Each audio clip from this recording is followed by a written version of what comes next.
तो ये tetrahedral structure है। टेट्राहेड्रल स्ट्रक्चर में आप देखेंगे 2 बॉन्ड एक ही प्लेन में होते हैं, बाकी 2 बॉन्ड में एक बॉन्ड आपसे बाहर आ रहा होगा बेटा, आपकी तरफ आ रहा होगा, इस प्लेन से बाहर आ रहा होगा, और एक बॉन्ड पीछे जा रहा होगा। तो सुनना, जो बॉन्ड आपकी तरफ आ रहा होता है ना, देखो जैसे आपकी तरफ आपके साइड है, उसको हम लोग बोलते हैं वेज, उसको हम लोग बोलते हैं वेज, और इसको डार्क लाइन से रिप्रेजेंट करते हैं। इसको हम लोग कौन से लाइन से रिप्रेजेंट करते हैं? Dark line. डार्क लाइन से। और बेटा और इसको डार्क लाइन, और उसको उसी डार्क लाइन को हम लोग बोलते हैं वेज। जो आपसे पीछे है बेटा, पीछे, ये पीछे है, ये पीछे दिख रहा है ना, पीछे Yes, ऐसा देखो, हाँ, तो पीछे है, तो पीछे क्यों है बेटा? ये आपसे दूर जा रहा है, दूर जा रहा है, तो इसको हम लोग ना डैश डैश डैश लाइन से रिप्रेजेंट करते, बोलते हैं इसको डैश लाइन। समझ पा रहे हैं क्या? Yes sir. हाँ, Yes, तो जो इस प्लेन के पीछे है, बिलो द प्लेन, उसको डैश बोलते हैं, और जो इस प्लेन के आगे है, अबव द प्लेन, उसको बोलते हैं वेज। और ये जो है बेटा, ये और ये क्या है? ऑन द प्लेन है ना। देखो ये जो ये ऐसा रखा हूं, ये क्या है? ऑन द प्लेन, मतलब बोर्ड के प्लेन में है। सबको समझ में आ रहा है? Yes sir. Yes sir. हाँ, तो ये है बेटा वेज डैश रिप्रेजेंटेशन या प्रोजेक्शन, ठीक है ना, जिसमें 3 लाइनें होती हैं। एक होता है सॉलिड लाइन, एक होता है वेज लाइन, और दूसरा होता है डैश लाइन। Total 3 line. समझ पा रहे हैं क्या? Yes sir. चलो, तो ये आपका हो गया, ये आपका क्या हो गया बेटा? ये आपका हो गया वेज डैश प्रोजेक्शन। एक बार नोट करना चाहते हैं, सर आपने नोट कर लिया होगा आई थिंक पिछली बार, पर एक बार नोट करना चाहते हैं या स्क्रीनशॉट खींचना चाहते हैं बेटा, तो यहाँ से खींच सकते हैं। इसको थोड़ा सा और मैं ओपन बड़ा कर देता हूँ।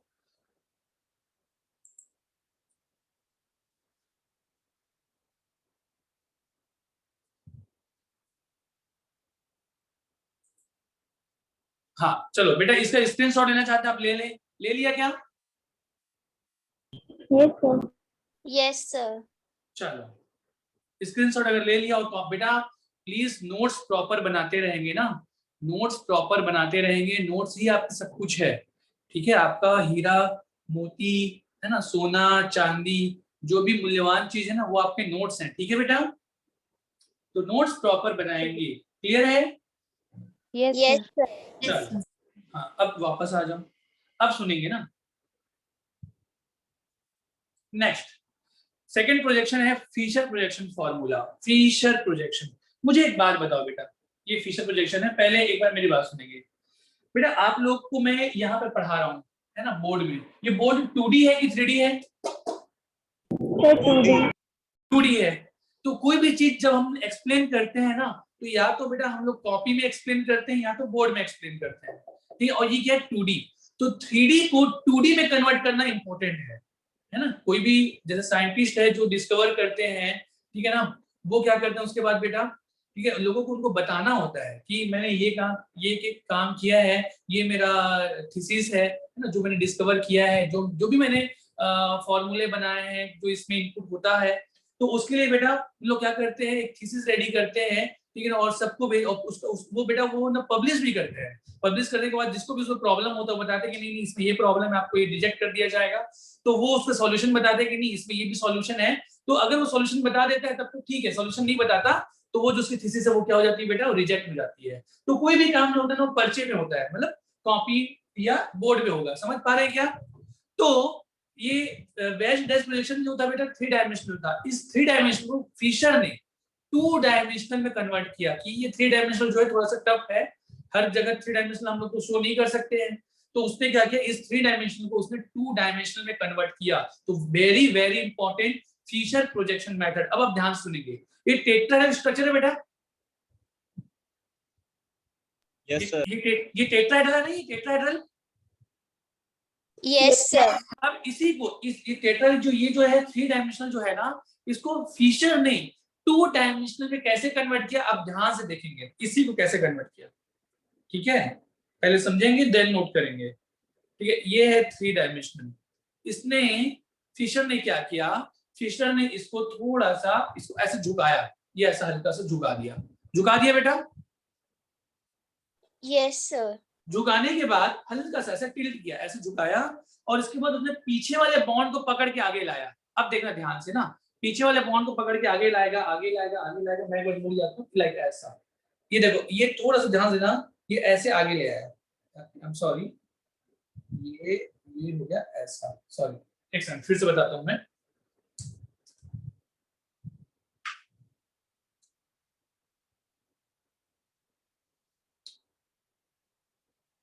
ये टेट्राहेड्रल बेटा, टेट्राहेड्रल है ना, इसने क्या किया, थोड़ा सा झुकाया, जैसे झुकाया, और झुकाने के बाद इसको ये पीछे वाले बॉन्ड को पकड़ के आगे लाया, मतलब इसको 180 डिग्री को घुमाया, तो मैं भी घूम जाता हूँ, ये एक बार ऐसा, ये ऐसे घूम गया, ये ऐसे, तो ऐसे घूम गया, तो आपको कोई प्लस का साइन दिखाई दे रहा है क्या बेटा? Yes, sir. Yes, sir. Plus का साइन दिखाई दे रहा है क्या? Yes, sir. अब समझना, तो इसने ना एक प्लस बनाया, मतलब इस टेट्राहेड्रल स्ट्रक्चर के लिए, और उसने क्या बोला कि जैसे CH3 जो ऐसा था, CH4 जो ऐसा था, ऐसा ऐसा ऐसा और ऐसा, ये बिल्कुल ऐसे दिखाई देगा, ऐसे, ये बीच वाला कार्बन रिप्रेजेंट करेगा H H H, उसने बस अपना नजरिया चेंज किया, ठीक है, फिशर भाई साहब ने, ठीक है, ये बिल्कुल ऐसे ही दिखाई देगा, लेकिन इसका मतलब क्या है ये समझना है। तो उसने, इन्होंने ये बताया, फिशर ने बताया कि जो हॉरिजॉन्टल लाइन है ना, ये क्या हॉरिजॉन्टल लाइन है, अरे यस और नो? Yes, sir. मेरे प्रोजेक्शन में जब भी हॉरिजॉन्टल लाइन दिखाई देगा, मेरे प्रोजेक्शन में जब भी हॉरिजॉन्टल लाइन दिखाई देगा, वो हमेशा अबव द प्लेन होगा। वो क्या होगा बेटा? अबव द प्लेन को रिप्रेजेंट करेगा, अबव द प्लेन को रिप्रेजेंट करेगा, मैंने बोल दिया। तो फिशर प्रोजेक्शन में ध्यान रखना कि हॉरिजॉन्टल लाइन किसको रिप्रेजेंट करता है? अबव द प्लेन को। अभी समझाऊंगा बेटा ना, अभी समझाऊंगा, पहले इसको थोड़ा सा नोट कर लेंगे। और ये जो वर्टिकल लाइन है, ये वर्टिकल लाइन है, वर्टिकल लाइन, ये जो वर्टिकल लाइन है वो किसको रिप्रेजेंट करेगा बेटा? बिलो द प्लेन को। किसको रिप्रेजेंट करेगा बोलो? बिलो द प्लेन को। किसको रिप्रेजेंट करेगा? below the plane. Below Below the the plane. plane. Fischer projection में, हाँ सुनना बेटा, फिशर प्रोजेक्शन में दो ही प्लेन होते हैं, एक अबव द प्लेन होता है और एक बिलो द प्लेन। सुनना ध्यान से, सुनना मेरी बात ना फिर से। बेटा एक बात मुझे बताओ, ये जैसे ये ना, ये आईपैड है, ये आईपैड है, दिख रहा है क्या आईपैड? ये आईपैड को अगर मैं ऐसे रखूं, ऐसे रखूं, ऐसे रखूं, क्या ये आईपैड चेंज हो जाएगा क्या? No, sir. आईपैड तो आईपैड ही रहेगा, बस उसको देखने का नजरिया, एक बार मैं इसको ऐसे देख रहा हूँ, एक बार मैं इसको ऐसे देख रहा हूँ, एक बार मैं ऐसे देख रहा हूँ, बस देखने का नजरिया चेंज हो रहा है, यस और नो? Yes, sir. है ना? ये माउस है, ये माउस है, माउस को मैं बेटा ऐसे देख सकता हूँ, ऐसे देख सकता हूँ, ऐसे देख सकता हूँ, माउस तो माउस ही रहेगा ना? अरे ठीक है क्या? Yes, sir. तो वही कहानी है कि ये जो मीथेन है, मीथेन चाहे ऐसा रहे, ऐसा रहे, ऐसा रहे, जैसा भी रहे, मेरे देखने का नजरिया बदलेगा, मीथेन तो मीथेन ही रहेगा ना? Yes, sir. तो हाँ, तो फिशर ने बस देखने का नजरिया चेंज किया। उसने क्या किया, मैंने बताया, उसने ऐसा टिल्ट करके, थोड़ा सा टिल्ट किया, और मेन काम क्या किया, पीछे वाले बॉन्ड को आगे लाया। तो जब पीछे वाले बॉन्ड को आगे लाएगा बेटा, तो आप देखना, ये पीछे वाले बॉन्ड को आगे लाएगा, तो ये देखो, तो यहाँ पर ये आपको एक हॉरिजॉन्टल प्लेन दिखाई दे रहा है ऐसा, Yes, और sir. Horizontal Yes. प्लेन आप देखेंगे, देखो अच्छे से समझो, ये क्या अबव द प्लेन है कि बिलो द प्लेन है? देखो ये क्या आपकी तरफ आ रहा है, ये आपकी तरफ Yes, आ रहा है, sir. देखो, है ना? ये जो बॉन्ड है आपकी तरफ आ रहा है क्या? Yes, sir. sir. हाँ, और तो ये हॉरिजॉन्टल प्लेन जो है, हॉरिजॉन्टल प्लेन जो होता है बेटा, वो बिलो द प्लेन होता है, जबकि ये वर्टिकल जो आपको, ये प्लस में जो आपको वर्टिकल दिख रहा है, ये वर्टिकल दिख रहा है, ये वाला, Yes, sir. तो वर्टिकल में बॉन्ड क्या हो रहे हैं? देखो मुझे बताओ, ये बिलो द प्लेन है कि अबव द प्लेन है? ये वाला, ये बिलो द प्लेन है ना बेटा? Sir, below the plane. हाँ, ये बिलो द प्लेन है ना, ये बिलो द प्लेन है, और ये वाला अबव द प्लेन है। नहीं आया समझ में? सबको समझ में आ रहा है कि नहीं आ रहा है? एक बार फिर से सुनो, मीथेन को आप लोगों ने, ये मीथेन था, इसको इस तरीके से रखा फिशर ने, है ना? इसको फिशर ने इस तरीके से रखा कि इसने सिर्फ और सिर्फ दो ही प्लेन देखने के लिए बोला, ठीक है ना? आप इसको, आपने बोला कि ये जो ऐसा है, ये टेट्रल, इसको ऐसा, जो भी पीछे जो बॉन्ड है, पीछे की तरफ जो बॉन्ड है ना, आप खींच को ऐसे ले आओ टेट्रल शेप में कि वो आगे हो जाए। तो जैसे उसने खींच के आगे लाया, ऐसे बॉन्ड को उसने पकड़ा, बस क्या किया, ऐसे बॉन्ड को पकड़ा और ऐसे आगे खींच के लाया, और आगे खींच के लाया, और थोड़ा सा ऐसे टिल्ट कर दिया। तो टिल्ट किया तो बेटा एक प्लेन आपको हॉरिजॉन्टल प्लेन दिखाई दे रहा था, एक प्लेन क्या दिखाई दे रहा था? वर्टिकल। अगर अच्छे से रखोगे तो वर्टिकल दिखाई देगा, ठीक है ना?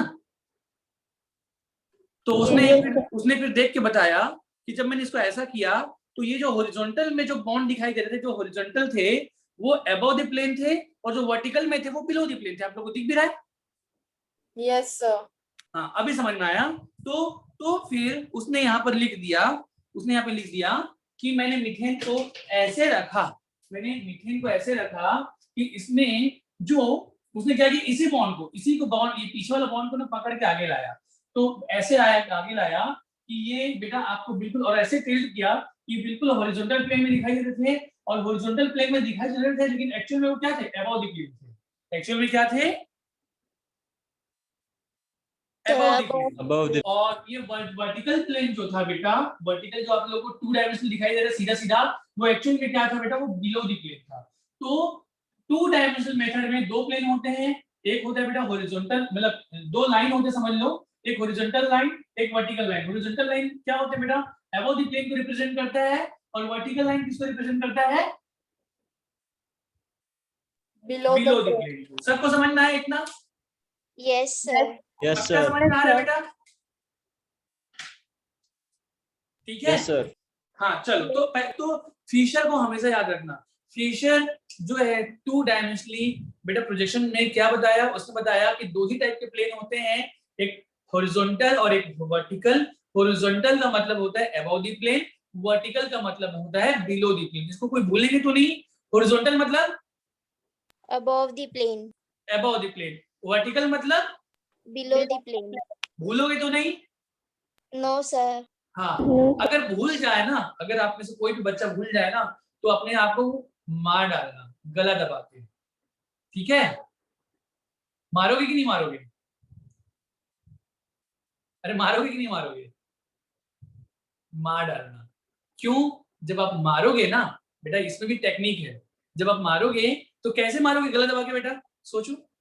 ये आप हाथ ऐसे लाओगे ऐसे Yes, sir. Yes, sir. लाओगे, और अपनी गला ऐसे दबाओगे। Yes, sir. तो बेटा सोचो, जब आप हाथ ऐसे ला रहे हो, तो ये कौन सा प्लेन है, देखो एक बार, ये कौन सा प्लेन है, Horizontal. हॉरिजॉन्टल। और हॉरिजॉन्टल में जो मेरी उंगलियां हैं, वो बेटा वो अबव द प्लेन है कि बिलो द प्लेन है, ये प्लेन है ऐसा। तो इसमें मेरी उंगलियां अबव है कि बिलो है, Above the Above. अबव है।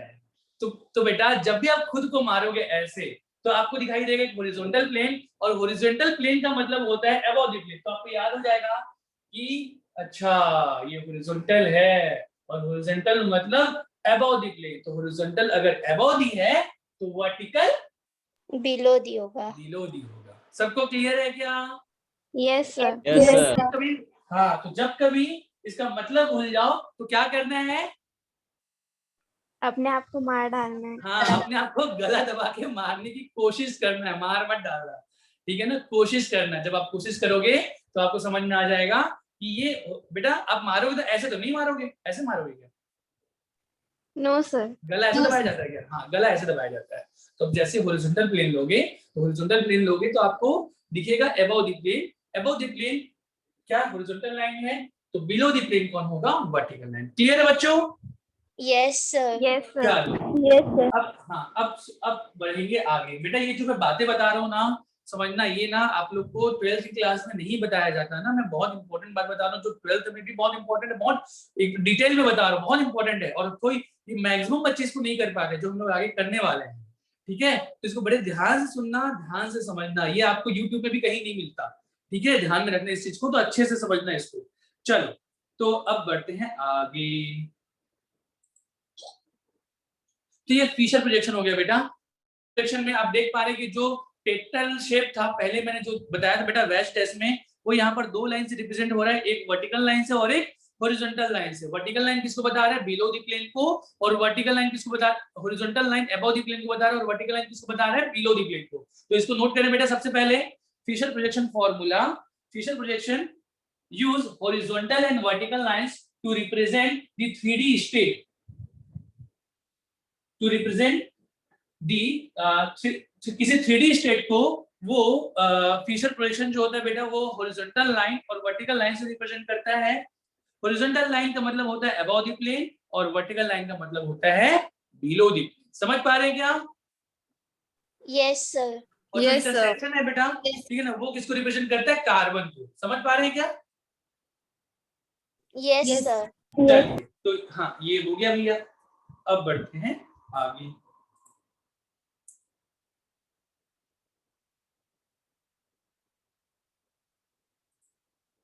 चलो, अब वापस से सुनना बेटा, अब वापस से सुनना। अब हमने क्या देख लिया? हमने देख लिया 3 डायमेंशनल प्रोजेक्शन जिसको वेल्डेस प्रोजेक्शन बोलते हैं, और अभी हमने देखा 2 डायमेंशनल प्रोजेक्शन जिसको फिशर प्रोजेक्शन कहते हैं। इससे पहले हमने क्या देखा था? इससे पहले हमने ये देखा था कि कैसे किसी कंपाउंड को हम चेक करते हैं कि वो कंपाउंड ऑप्टिकली एक्टिव है या ऑप्टिकली इनएक्टिव। ठीक है बेटा, है ना? अच्छा, ये हम जानते हैं ना बेटा। हमने लास्ट क्लास में देखा था कैसे चेक करते हैं ऑप्टिकली एक्टिव है कि नहीं है। अगर एक मात्र कैरल कार्बन हुआ तो ऑप्टिकली एक्टिव। ठीक है। अगर किसी में एक से ज्यादा कैरल कार्बन है तो कैसे चेक करते हैं? प्लेन ऑफ सिमेट्री से। हाँ, तो अगर एक से ज्यादा कैरल कार्बन होते हैं तो हम वहां पर चेक करते हैं प्लेन ऑफ सिमेट्री। अगर प्लेन ऑफ सिमेट्री प्रेजेंट हुआ तो ऑप्टिकली इनएक्टिव। ऑप्टिकली इनएक्टिव, और प्लेन ऑफ सिमेट्री एब्सेंट हुआ तो ऑप्टिकली एक्टिव। Optically active. सबको क्लियर है बेटा इतनी बातें? यस। चलो अब मैं एक बात पूछता हूँ बेटा। ये एक कंपाउंड है, ये एक कंपाउंड है ना? ये मार्कर जो है समझ लो एक ऑर्गेनिक कंपाउंड है, कोई भी सा है, और मैं कहता हूँ कि ये ऑप्टिकली एक्टिव है। तो मुझे बताओ, मैंने आपको पहले ही कह दिया है ना, ये कंपाउंड ऑप्टिकली एक्टिव है। मुझे बताओ क्या इस कंपाउंड को ये चेक कर पाओगे क्या थ्योरेटिकली ये बता पाओगे क्या कि ये डेक्स्ट्रोरोटेटरी है या लिवोरोटेटरी? ये बता पाओगे क्या? नहीं। हाँ, फिर ध्यान से रखना बेटा, किसी कंपाउंड का स्ट्रक्चर देख के, किसी कंपाउंड का स्ट्रक्चर देख के ये तो बता सकते हैं कि कंपाउंड ऑप्टिकली एक्टिव है या नहीं है, लेकिन ये नहीं बता सकते कि वो डेक्स्ट्रो होगा या लिवो होगा। समझ पा रहे हो क्या बेटा? Yes sir. ये कंपाउंड के स्ट्रक्चर देख के ये मैं बता सकता हूँ कि ये ऑप्टिकली एक्टिव है या नहीं है। हो सकता है ये ऑप्टिकली इनएक्टिव है या हो सकता है ये ऑप्टिकली एक्टिव है, ठीक है ना? लेकिन ये मैं कभी नहीं बता सकता, ठीक है ना, कि ये डेक्स्ट्रो होगा या लिवो होगा। मैं तभी बता सकता हूँ जब मुझे वो क्या देगा बेटा, वो इंस्ट्रूमेंट देगा, ठीक है ना? कौन सा इंस्ट्रूमेंट? Polarimeter tube. जब तक मैं इसको पोलरिमीटर ट्यूब में डालूंगा नहीं, देन मैं लाइट पास करा के चेक नहीं कर लूंगा, तब तक मैं नहीं बता सकता कि ये कंपाउंड डेक्स्ट्रो होगा या लिवो। सबको समझ में आ रहा है क्या? Yes sir. Yes sir. अब मेरी बात सुनेंगे तो एक बात बताओ बेटा, अगर ध्यान से सुनना ना। अगर ये कंपाउंड ऑप्टिकली एक्टिव है, अगर ये कंपाउंड ऑप्टिकली एक्टिव है तो या तो वो डेक्स्ट्रो होगा या तो लिवो होगा। यस और नो? Yes sir. है ना? तो मुझे बताएंगे, बड़ा इंटरेस्टिंग बेटा ना, सब एकदम अपना इंटरेस्ट बनाए रखेंगे, सुनेंगे ध्यान से। तो ये डेक्स्ट्रो होगा, ये लिवो होगा। अच्छा सुनो, एक बात बताओ बेटा, कोई भी कंपाउंड ऑप्टिकली एक्टिव है तो या तो डेक्स्ट्रो है या तो लिवो है। अगर ये डेक्स्ट्रो है तो नेचर में बेटा एक और कंपाउंड क्या प्रेजेंट जरूर होगा, एग्जिस्ट जरूर करता होगा, जो बिल्कुल इसी के मिरर इमेज की जैसा दिखाई देता होगा। यस और नो? Yes sir. जो कि ये हो सकता है, अरे है ना? अगर ये कंपाउंड ऑप्टिकली एक्टिव है तो आप मान के चलो 100%, अगर ये कंपाउंड ऑप्टिकली एक्टिव है तो या तो डेक्स्ट्रो होगा या तो लिवो होगा। समझ लो, मतलब बिल्कुल इसके जैसा ही, इसी के जैसा ही, मिरर इमेज के जैसा मॉलिक्यूल एक और होगा जो बिल्कुल एक दूसरे के जैसा होगा और non super impossible mirror image बनाएगा। सबको समझ में आ रहा है क्या? Yes sir. तो मुझे बताओ, तो अब इनमें हम लोग डिफरेंशिएट कैसे करें कि ये देखिए, डिफरेंशिएट कैसे करें कि ये राम है और ये श्याम है। क्या पता हमको लग रहा है दोनों राम है, या लगा दोनों के दोनों श्याम है। सबको समझ में आ रहा है क्या? हम कैसे पता लगाएं कि दोनों अलग अलग है, दोनों एक दूसरे की मिरर इमेज है, दोनों अलग हो सकता है बेटा। अभी मैंने बताया कि ये एक दूसरे की मिरर इमेज है, ये डेक्स्ट्रो है, ये लिवो है, लेकिन क्या पता मैं बिल्कुल ऐसा ही, मतलब डेक्स्ट्रो वाला ही एक और यहाँ पर रख दिया। जैसे ये कंपाउंड भी डेक्स्ट्रो था, ये भी डेक्स्ट्रो, ये कोई और डेक्स्ट्रो, अरे बिल्कुल वही कंपाउंड। समझ पा रहे हो क्या? डेक्स्ट्रो ग्लूकोज ये भी है, डेक्स्ट्रो ग्लूकोज ये भी है।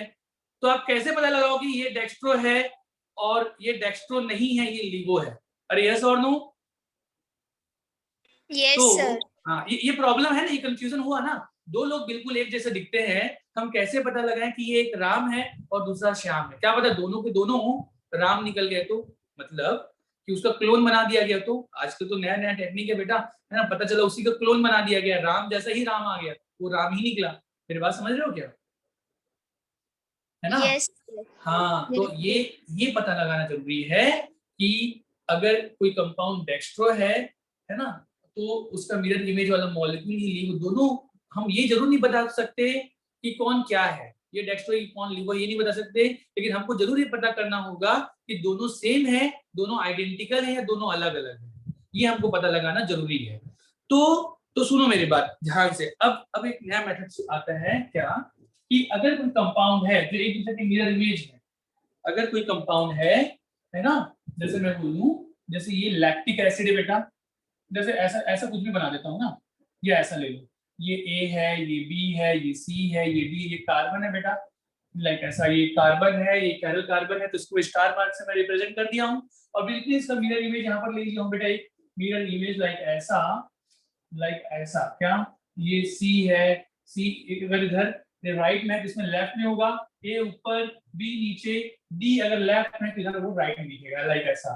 तो बेटा यहाँ पर तो आप इसको मिरर इमेज को देख लिए, आप पता लगा दिए कि सर ये अगर ये डेक्स्ट्रो हुआ तो ये लीवो होगा, अगर ये लीवो हुआ तो ये डेक्स्ट्रो होगा, अगर ये डेक्स्ट्रो तो ये लीवो, अगर ये लीवो तो ये डेक्स्ट्रो। अरे यस और नो?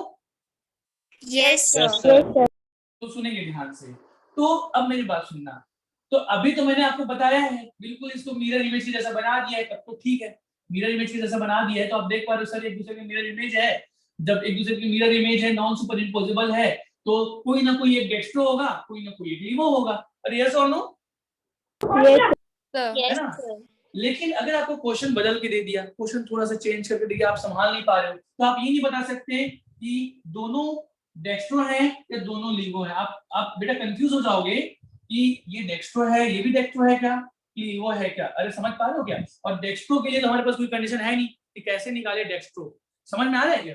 डेक्स्ट्रो या लीवो निकालने का हमारे पास कोई तरीका तो है नहीं जब तक हम लोग प्रैक्टिकली चेक नहीं कर ले, है ना?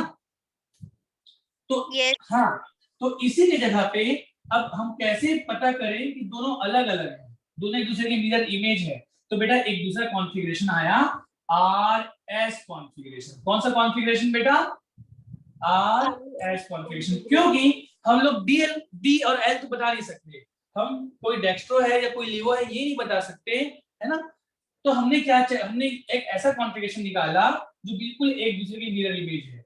मैं ये D है कि नहीं ये नहीं बता सकता, या ये D है कि नहीं है ये नहीं बता सकता, लेकिन मैं ये जरूर बता सकता हूँ कि ये R है कि S है। अरे यस और नो? मैं ये जरूर बता सकता हूँ उसको देख के कि ये R कॉन्फ़िगरेशन है कि S। DL कॉन्फ़िगरेशन की जगह पे मैंने एक दूसरा कॉन्फ़िगरेशन लेके आया, RS कॉन्फ़िगरेशन। DL कॉन्फ़िगरेशन बेटा किसी को मैं D नहीं बता सकता, D पता लगाने का मेरे पास कोई तरीका नहीं है, DL पता लगाने का मेरे पास तरीका नहीं है, तो मैंने एक ऐसा तरीका इजाद किया, ठीक है ना, जिससे मैं ये बता सकता हूँ कि दोनों सेम थे या दोनों अलग अलग थे, तो उसको बोलते हैं RS कॉन्फ़िगरेशन। सबको समझ में आ रहा है क्या बेटा? Yes sir. तो इस RS कॉन्फ़िगरेशन में ना मैं इसको बता सकता हूँ, इसको चेक करके मैं बता दूंगा कि ये R होगा या S होगा। सब समझ में आ रहा है क्या? अगर ये R निकला और अगर इसका कॉन्फ़िगरेशन S निकला, दोनों का मॉलिक्यूलर फॉर्मूला सेम था, स्ट्रक्चरल फॉर्मूला भी सेम है, अगर ये R निकला और ये S निकला तो मैं बोल दूंगा कि दोनों के दोनों एक दूसरे के मिरर इमेजेस हैं। अरे यस और नो? Yes, sir. अगर मैंने इसको R निकाला और इसका कॉन्फ़िगरेशन निकाल के अगेन ये R मिल गया, तो मैं बोलूंगा कि भैया ये एक दूसरे के मिरर इमेज नहीं बल्कि ये दोनों तो आइडेंटिकल है, ये हमको बेवकूफ बनाने के लिए ऐसा रख दिया है। सबको समझ में आ रहा है क्या? Yes, sir. इसने इसको ऐसा घुमा फिरा के, अभी तो इसको छोड़ दो, अभी इसने घुमा फिरा के ऐसा रख दिया, ए यहाँ पे रख दिया, ठीक है ना, सी यहाँ पे रख दिया, बी यहाँ पे रख दिया, डी यहाँ पे रख दिया। अब आपको तो समझ में नहीं आ रहा सर कैसे चेक करूं, आप चुपचाप चेक करो इसका कॉन्फ़िगरेशन, इसका कॉन्फ़िगरेशन निकालो R, इसका भी कॉन्फ़िगरेशन निकालो, जो भी निकालो, अगर ये भी कॉन्फ़िगरेशन अगर R आ गया, इसका मतलब है कि भैया सामने वाला बेवकूफ बना रहा है, ये दोनों क्योंकि दोनों तो सेम है, ये दोनों आपस में मिरर इमेज नहीं है। अरे यस और नो? लेकिन अगर इसका कॉन्फ़िगरेशन R की जगह S आ गया, दोनों का मॉलिक्यूलर फॉर्मूला सेम, स्ट्रक्चर भी सेम, एक का कॉन्फ़िगरेशन R दूसरे का कॉन्फ़िगरेशन S, तो आप 100% बोल देना कि R और S जो होते हैं आपस में मिरर इमेज होते हैं, ये दोनों भी आपस में क्या है? मिरर इमेजेस है। बेटा आप लोग से क्वेश्चन पूछता है ना एग्जामिनर कि ये रिश्ता क्या कहलाता है, मतलब आपको दो कंपाउंड देगा, एक कंपाउंड ये देगा, एक कंपाउंड ये देगा और बोलेगा what is the relation between first and second, तब आपको पता लगाना होगा कि दोनों आइडेंटिकल है या दोनों एक दूसरे के मिरर इमेजेस हैं या दोनों अलग अलग है या दोनों बिल्कुल ही अलग है। मेरी बात समझ पा रहे हो क्या? Yes, sir. हाँ, तो इसके लिए हमको आरएस कॉन्फ़िगरेशन आना चाहिए। तो मैं क्या आपको समझा पाया कि हमको पढ़ना है आरएस कॉन्फ़िगरेशन, और आरएस कॉन्फ़िगरेशन क्यों पढ़ना है ये समझ में आ रहा है क्या बेटा? क्योंकि हम लोग डी और एल नहीं बता सकते, क्योंकि हम लोग डेक्स्ट्रो, कोई कंपाउंड डेक्स्ट्रो है या कोई कंपाउंड लिवो है, ये नहीं बता सकते। इसलिए हमको क्या बताना होगा? आरएस कॉन्फ़िगरेशन, क्योंकि ये हम बता सकते हैं कि कौन आर होगा और कौन एस होगा। सबको समझ में आ रहा है? Yes, sir. ठीक है ना? हाँ, तो इम्पोर्टेंट पहले ये था बेटा कि हम आरएस कॉन्फ़िगरेशन पढ़ेंगे। तो आरएस कॉन्फ़िगरेशन क्यों पढ़ने जा रहे हैं? तो हम क्यों पढ़ने जा रहे हैं? मुझे लगता है कि मैंने ये चीजें आप लोग को बता दी है या आप लोग को समझ में आ गई है। अगर किसी बच्चों को समझ में नहीं आएगा तो फिर से मुझसे पूछ लेंगे कि सर हम आरएस कॉन्फ़िगरेशन क्यों पढ़ेंगे, ठीक है ना? और यहाँ से नीट में एक क्वेश्चन यहाँ से बनता ही है बेटा आरएस कॉन्फ़िगरेशन से। बहुत ही आसान है, बहुत ही मजेदार है और बहुत इंटरेस्टिंग, बहुत सारे बच्चों से नहीं बनता, तो बेटा आप लोग से बिल्कुल बनेगा, ये आप लोगों के लिए लीडिंग पॉइंट होगा। ठीक है बच्चों? Yes, sir. ठीक है ना? हाँ, एक बार मैं फिर से समझाने की कोशिश करता हूँ, मुझे लग रहा है कि शायद ना समझ में आए। एक बार फिर से, ये पाम है, ये मेरा पाम है ना, ये एक हाथ हथेली है, ठीक है? इसी हथेली को मैं एक बार आप लोग यहाँ देख लो, इसी हथेली को मैं कुछ भी घुमा फिरा के मैंने ऐसे रख दिया। अब मैं पूछता हूँ ये और ये दोनों अलग अलग है कि आइडेंटिकल है? तो अभी तो आइडेंटिकल है बेटा। आप Yes, लोगों को दिख रहा है ना कि सर आप ही इस हाथ को एक बार ऐसे रख रहे हो और आप ही इस हाथ को ऐसे रख रहे हो। तो अभी तो आप बता सकते हो कि बस सर अपने आपका रखने का तरीका अलग है, लेकिन है तो वही पाम। ये पाम भी यही है, ये पाम भी आपका वही हाथ है। अरे यस और no? yes, sir. Yes, sir. लेकिन हाँ, तो आप चेक कैसे कर पाओगे बेटा? आप तो ये चेक नहीं कर सकते ना इसको लिए कि सर ये, अगर आपके पास तरीका होता कि सर मैं पता लगा के बता देता कि ये डी है और ये वाला भी डी है, तो दोनों डी है मतलब दोनों तो सेम थे। सर ये भी डेक्स्ट्रो था, ये भी डेक्स्ट्रो है, इसलिए ये सेम है। लेकिन आप डी पता लगा सकते हो क्या? क्या डेक्स्ट्रो पता लगा सकते हो क्या? No, sir. नहीं। No, sir. डेक्स्ट्रो या लिवो बताने का तरीका हमारे पास नहीं है। तो हमारे पास क्या है? हम थ्योरेटिकली क्या निकाल सकते हैं? तो मैं ये निकाल सकता हूं कि इसका मैं कॉन्फ़िगरेशन निकालूंगा आर एस में, जो भी निकलेगा। सपोज इसका कॉन्फ़िगरेशन आर निकल गया है ना, और फिर मैंने बेटा एक बार मैंने इसको ऐसे रख दिया, इसका भी कॉन्फ़िगरेशन क्या निकल गया? आर। तो आप बोलोगे कि सर ये भी आर था, इसका समझ पा रहे हो, और ये भी आर है, दोनों का मॉलिक्यूलर फॉर्मूला सेम था, स्ट्रक्चर सेम है, सिर्फ और सिर्फ ओरिएंटेशन का फर्क है। आपने इसको एक बार ऐसे रखा, एक बार ऐसे रखा, क्योंकि दोनों का ठीक है ना सब कुछ सेम था और कॉन्फ़िगरेशन भी सेम आ गया। ये भी आर ये भी आर, मतलब दोनों के दोनों क्या है? आइडेंटिकल है। सबको समझ में आ रहा है क्या? Yes, sir. लेकिन अब देखो, लेकिन अगेन एक बार मैंने ऐसे रखा और एक बार मैंने आपको बिना दिखाए इस वाले हाथ को ऐसे रख दिया, क्या दोनों हाथ आइडेंटिकल है क्या? No, sir. नहीं। तो बेटा अब आपको देखो, देखो मैंने एक बार ऐसे रखा है, एक बार ऐसे रखा था और एक बार कैसे रखा था, एक बार इसको ऐसे करके एक बार ऐसे रख दिया था, तो मतलब दोनों को दोनों एक जैसे दिखाई दे रहे हैं, ये भी और ये भी। अरे यस और नो? Yes, sir. तो ये और ये शेप और एक ये है और एक ये तो आप लोगों को दिखाई दे रहा है आइडेंटिकल, लेकिन ये और ये भी तो आइडेंटिकल हो सकता था, ये भी तो आइडेंटिकल हो सकता था ना। लेकिन अब आप क्या करोगे? आप कॉन्फ़िगरेशन चेक करोगे। आपने इसका कॉन्फ़िगरेशन निकाला, इसका डी निकल गया, इसका कॉन्फ़िगरेशन डी नहीं निकलेगा, इसका कॉन्फ़िगरेशन निकलेगा एस। तो जैसे ही इसका डिफरेंट कॉन्फ़िगरेशन अगर आया, आप बोलेंगे सर ये आर निकला, ये एस निकला, इसका मतलब है कि दोनों आइडेंटिकल तो नहीं है, दोनों एक दूसरे के मिरर इमेज हैं। अरे समझ में आ रहा है क्या? क्या और मिरर इमेज कैसे हैं? अब इसको मैं ऐसे उठा के जैसे मैं ऐसे रखूंगा, बिल्कुल ये आपको एक दूसरे के मिरर इमेज की जैसा दिखाई देगा। अरे हाँ ना बोलो भाई, सबको समझ में आ रहा है ना? Yes, sir. मैं भूमिका बांध रहा हूँ बेटा कि आप लोग को पहले चीजें समझ में आए कि हम पढ़ क्यों रहे हैं, क्या मतलब है इसका, ठीक है ना? जबरदस्ती तो नहीं पढ़ाया जा रहा है कि हमको रट्टा तो नहीं है ना मार रहे हैं हम लोग। तो ये मैं आप लोग को बता रहा हूँ कि आरएस कॉन्फ़िगरेशन हम लोग क्यों पढ़ रहे हैं। चलो, तो सबसे पहले देखेंगे बेटा यही R S configuration. R S, और धीरे धीरे और भी बातें क्लियर होती जाएंगी ना बेटा। आर एस कॉन्फ़िगरेशन हम पढ़ रहे हैं, आर एस कॉन्फ़िगरेशन, ठीक है? चलिए, तो आर एस कॉन्फ़िगरेशन के लिए आपको कुछ बातें मालूम होनी चाहिए। ठीक है ना, कैसे चेक करें ऑरिस कॉन्फ़िगरेशन, उसके लिए कुछ बातें आपको मालूम होनी चाहिए। क्या बातें हैं बेटा, ध्यान से पहले सुनेंगे ना। जैसे ये कोई, जैसे ये मैंने बताया फिशर प्रोजेक्शन ना, ये फिशर प्रोजेक्शन है बेटा। फिशर प्रोजेक्शन में हॉरिजॉन्टल लाइन किसको रिप्रेजेंट कर रहा है? above the plane, above the plane. Vertical line below the plane, शाबाश, ठीक है ना। अब समझना, तो देखो अब ये क्या है बेटा, ये इंटरसेक्शन किसको रिप्रेजेंट करता है? कार्बन। ये इंटरसेक्शन किसको रिप्रेजेंट करता है? कार्बन। कार्बन। और इस कार्बन से 4 डिफरेंट ग्रुप जुड़े हुए हैं, 1, ठीक है, 2, 3, 4। बेटा 4 डिफरेंट क्यों मैंने बोला? क्या मैंने अगर सेम कर लेता, ये भी है ये भी है, तो क्या ये ऑप्टिकली एक्टिव होता क्या? No sir. नहीं, ऑप्टिकली एक्टिव जब नहीं है तो इसमें जब बेटा हम आरएस कॉन्फ़िगरेशन हम सिर्फ और सिर्फ ऑप्टिकली एक्टिव कंपाउंड में ही निकालेंगे।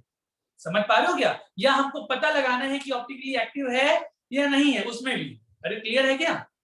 yes sir, ये तो पहले ही समझ में आ रहा है कि भैया ये ऑप्टिकली इनएक्टिव है, इस कार्बन में जुड़े हुए दोनों ग्रुप सेम हो गए तो ये कैरल कार्बन हुआ नहीं। और हमको तो एक कंडीशन मालूम है कि ऑप्टिकली एक्टिव होने के लिए कम से कम एक कार्बन क्या हो, मतलब किसी एक कार्बन का कैरल होना जरूरी है। अगर एक मात्र कैरल कार्बन किसी मॉलिक्यूल में प्रेजेंट हो मतलब वो ऑप्टिकली एक्टिव है। तो इसमें कैरल कार्बन नहीं है तो 99% ये प्रूव है। 99 आपकी नीट के लिए मैंने आपको बताया था, नीट में ठीक है ना बेटा, ऐसे क्वेश्चन आते हैं जिसमें ठीक है ना, जिसमें कैरल कार्बन अगर एक मात्र कैरल कार्बन है तो ऑप्टिकली एक्टिव होगा, एक से ज्यादा कैरल कार्बन आते हैं तो ऑप्टिकली एक्टिव हो भी सकता है और नहीं भी। उसको चेक करें कैसे? प्लेन ऑफ सिमेट्री से, ठीक है ना। और जिसमें कैरल कार्बन नहीं है, जिसमें कैरल कार्बन है ही नहीं, तो वो भी ऑप्टिकली एक्टिव हो सकते हैं, लेकिन वो आपके नीट में नहीं आएगा। वो बेटा अच्छे लेवल में आता है, आईआईटी एडवांस लेवल में आता है, जो कि आपका लेवल नहीं एक स्टेप और आगे आता है। तो इसलिए बेटा हम खुशकिस्मत हैं कि हम लोग नीट की तैयारी कर रहे हैं। तो अगर किसी में कैरल कार्बन दिखाई नहीं दिया तो बेटा आप आंख बंद करके बोल देना कि कैरल कार्बन नहीं तो ऑप्टिकली एक्टिव नहीं है। लेकिन इसका मतलब ये नहीं है कि कैरल कार्बन नहीं है तो कोई भी कंपाउंड ऑप्टिकली एक्टिव नहीं होगा, ऐसा नहीं है बेटा। कैरल कार्बन नहीं भी होते हैं तब भी कोई कंपाउंड ऑप्टिकली एक्टिव होते हैं, लेकिन आपसे ये सवाल नहीं पूछा जाएगा क्योंकि आपका लेवल थोड़ा कम है आईआईटी से या बाकी दूसरे एग्जाम से। सबको समझ में आ रहा है कि मैं समझा पा रहा हूँ बेटा? yes sir, तो कंक्लूजन यही निकालना कि आपके लिए नीट वाले बच्चों के लिए, बायो वाले बच्चों के लिए कि कैरल कार्बन नहीं है मतलब ऑप्टिकली इनएक्टिव है, ये मान लेना पहले ही, और 100% यही आएगा। कैरल कार्बन नहीं है ऑप्टिकली इनएक्टिव, कैरल कार्बन है तो ऑप्टिकली एक्टिव भी हो सकता है, इनएक्टिव भी। एक मात्र कैरल कार्बन है ऑप्टिकली एक्टिव, एक से ज्यादा है तो चेक कर लो प्लेन ऑफ सिमेट्री है या नहीं। प्लेन ऑफ सिमेट्री नहीं है तो optically active, plane of symmetry है तो ऑप्टिकली एक्टिव। चलो फिलहाल बेटा यहाँ पर देखते हैं क्या यहाँ पर कैरल कार्बन है क्या? no sir, नहीं है। तो बेटा हाँ तो नहीं है तो इसमें फिर ऑप्टिकली इनएक्टिव है तो मुझे चेक करने की जरूरत ही नहीं है ना। लेकिन अगर मैंने यहाँ पर इसको ए है और ये बी कर दिया तो बेटा क्या है कार्बन कैरल हुआ क्या? Yes sir. तो कैरल कार्बन हुआ। तो अब मैं चेक करता हूँ कि ये आर होगा, ये आर कॉन्फ़िगरेशन शो करेगा कि एस शो करेगा, ये मुझे चेक करना है। तो कैसे चेक करूं बेटा? तो सुनेंगे पहली बात। तो सबसे पहले ध्यान रखना, कुछ रूल्स ध्यान रखना। इस कार्बन से जुड़े हुए जो भी 4 डिफरेंट ग्रुप है ना, इसको हमको नंबरिंग अलॉट करना है, नंबर देना है, नंबर, ठीक है ना। किसी को नंबर 1, किसी को नंबर 2, किसी को नंबर 3, किसी को नंबर 4। तो कैसे दे रहे हैं? ऐसे ही दे रहे हैं क्या? नहीं, इसका भी एक रूल होता है। ठीक है, पहले सुनते चलेंगे बेटा फिर मैं लिखाऊंगा, समझ पा रहे हैं क्या? यस ठीक है ना? सर। तो हम क्या सबसे पहले क्या देंगे बेटा? नंबर। इन चारों को, किसी को 1, किसी को 2, किसी को 3, किसी को 4 नंबरिंग देंगे। तो नंबरिंग कैसे दे? नंबरिंग कैसे दे बेटा? तो नंबरिंग यहाँ पर सीआईपी रूल के अकॉर्डिंग देंगे। किसके अकॉर्डिंग देंगे? CIP rule. बेटा आईयूपीएसी जैसा रूल होता है वैसा रूल नहीं है, ये अलग टाइप का रूल है ना। जैसे आप लोग 11th में या आप जो भी आईयूपीएसी नॉमेनक्लेचर करते हैं ना, तो उसमें प्रायोरिटी चेक तय करते हैं ना बेटा, किसकी प्रायोरिटी ज्यादा है। जैसे कार्बोक्सिलिक एसिड की प्रायोरिटी सबसे ज्यादा थी, देन उसके बाद से सल्फोनिक एसिड। अरे याद आ रहा है क्या? Yes, sir. ये यहाँ पर ऐसा हमको प्रायोरिटी नहीं डिसाइड करना है ना कि किसको नंबर 1 दे, किसको नंबर 2 दे। सीआईपी रूल के अकॉर्डिंग क्या है बेटा? आप सबसे पहले देखें क्या किसी कोई जो ग्रुप है उसका फर्स्ट एटम, सबका फर्स्ट एटम चेक करें, सबका फर्स्ट एटम, जिसके भी फर्स्ट एटम का एटॉमिक नंबर जिसका ज्यादा होगा उसको नंबर 1 दिया जाएगा। समझ पा रहे हो बेटा? तो यहाँ पर सीआईपी रूल के अकॉर्डिंग जो प्रायोरिटी है, priority directly proportional to atomic number. पहले सुनते चलेंगे फिर मैं लिखा दूंगा एटॉमिक नंबर। मतलब जैसे मैं बोलूं बेटा, अगर इन दोनों में मैं बोलूं ये OH है, ये OH है और ये COOH, मुझे बताओ इन दोनों में प्रायोरिटी किसकी ज्यादा दोगे? COOH। बेटा एक बात बताओ, COOH में पहला एटम कौन सा है? कार्बन। और इसमें OH में पहला एटम कौन सा है? ऑक्सीजन। मुझे बताओ कार्बन और ऑक्सीजन में एटॉमिक नंबर किसकी ज्यादा है? ऑक्सीजन। ऑक्सीजन की। तो ऑक्सीजन की एटॉमिक नंबर ज्यादा है, तो प्रायोरिटी इन दोनों में किसकी ज्यादा होगी? OH। OH। तो ये नंबर 1 होगा। समझ में आया क्या? Yes, sir. बेटा IUPAC के अकॉर्डिंग, IUPAC वाला प्रायोरिटी यहाँ पर नहीं लगाना। समझ, यहाँ पे क्या है? Priority directly proportional to atomic number of first atom. समझ पा रहे हो क्या? Yes sir. Yes, अच्छा, sir. एक एग्जांपल और, एक एग्जांपल, इससे रूल नंबर 2 आएगा। एक एग्जांपल और, क्या? अगर ये OH नहीं है, ये है CH3, ये है CH3, अभी मुझे बताओ इन दोनों में प्रायोरिटी किसकी ज्यादा है? कैसे? कैसे? तो सुनना ध्यान से। सुनना ध्यान से बेटा, अगर फर्स्ट एटम कॉमन है, अगर दोनों का फर्स्ट एटम कॉमन है, बेटा दोनों का फर्स्ट एटम क्या है? कार्बन है। Yes, sir. दोनों ग्रुप में से, ठीक है ना, दोनों का फर्स्ट एटम कॉमन है, देन गो फॉर सेकंड। समझ पा रहे हैं क्या बेटा? ठीक है, अगर Yes, sir. सेकंड भी कॉमन निकल गया देन गो फॉर थर्ड। मतलब इस तरीके से, ठीक है ना। और तब तक जाए जब तक आपको डिफरेंस ना मिल जाए। तो जैसे यहाँ पर तो तुरंत मिल जाएगा बेटा, और आपको तुरंत ही मिल जाएगा हमेशा। यहाँ पर देखें, इन दोनों का फर्स्ट एटम कॉमन था, इसका भी पहला एटम कार्बन है, इसका भी पहला एटम कार्बन है। यस और नो? Yes sir. इसका सेकंड एटम क्या है? तो इसको ओपन करो। सेकंड एटम क्या है बेटा? सेकंड एटम क्या है? Hydrogen, hydrogen, hydrogen. अरे सेकंड क्या है? Hydrogen, hydrogen, hydrogen. यस और नो? Yes sir. Yes, है ना। और इसमें क्या है बेटा? सेकंड एटम, इसको भी ओपन करो, ठीक है, ऐसा, ये COOH और ये OH, COO और OH, यही तो है बेटा। तो इसमें सेकंड एटम हाइड्रोजन है, इसमें सेकंड एटम क्या है? oxygen. ऑक्सीजन। अरे यस और नो?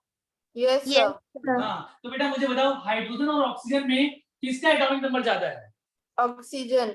ऑक्सीजन का। तो मुझे बताओ इस CH3 और COOH में प्रायोरिटी किसकी ज्यादा होगी? COOH। COOH की। सबको समझ में आ रहा है क्या? yes, Yes, sir. sir. अच्छा, अभी सुनो, अभी थोड़ा सा और सुनो। ठीक, रूल नंबर 2 तो मैंने बता दिया। रूल नंबर 2 क्या था? रूल नंबर 2 ये था कि अगर ये सब लिखाऊंगा बेटा ना थोड़ा सा, कि फर्स्ट एटम कॉमन है, अगर फर्स्ट एटम कॉमन निकला तो गो फॉर सेकंड या third till the first point of difference. जब तक आपका फर्स्ट पॉइंट ऑफ डिफरेंस नहीं आ जाता तब तक आपको ऐसे ही आगे बढ़ते रहना है। ठीक है बच्चों? Yes, sir. पॉइंट नंबर 3 ध्यान से सुनते चलेंगे, पूछूंगा फिर लिखवाऊंगा। पॉइंट नंबर 3 ये है कि अगर कभी आपको कुछ ऐसा मिल गया, कैसा? ये देखो यहाँ पर कि फर्स्ट एटम और सेकंड एटम के बीच में क्या है बेटा? Multiple bond. अरे यस और नो? Yes, sir. है ना। फर्स्ट एटम और सेकंड एटम के बीच में मल्टीपल बॉन्ड अगर आपको मिल गया तो उसको आपको थोड़ा सा ऐसा एज्यूम करना है। कैसे एज्यूम करना है? आपको ये एज्यूम करना है, ठीक है ना, कि ये जो कार्बन है ना इस ऑक्सीजन से 2 बार जुड़ा हुआ है, इस ऑक्सीजन से 2 बार जुड़ा हुआ है। बेटा ये हाइपोथेटिकल है, इमेजिनरी है, ध्यान में रखना है, लेकिन आपको CIP रूल के अकॉर्डिंग ऐसा मानना है। ठीक है ना। कैसे बेटा? कि अगर CIP रूल के अकॉर्डिंग ध्यान में रखना, रूल नंबर 3 क्या बोलते हैं? अगर फर्स्ट एटम ठीक है ना सेकेंड एटम के साथ में, ठीक है, मल्टीपल बॉन्ड के साथ जुड़ा हुआ है, मल्टीपल बॉन्ड, लाइक जैसे COOH ना लेके मैं बोलता हूं बेटा C ट्रिपल बॉन्ड N बोलता हूं, तो C ट्रिपल बॉन्ड N देखने क्या फर्स्ट एटम और सेकेंड एटम के बीच में क्या है? Triple bond. तो आपको ऐसा मानना है कि ये कार्बन 3 बार इस नाइट्रोजन से जुड़ा होगा। मतलब ऐसा मानना है कि ये कार्बन 3 बार 1 2 3 ये नाइट्रोजन से जुड़ा हुआ है। ऐसा एज्यूम करना है। सबको समझ में आ रहा है क्या? Yes, है ना। तभी हम चेक कर पाएंगे प्रायोरिटी, क्लियर है बच्चों? Yes, sir.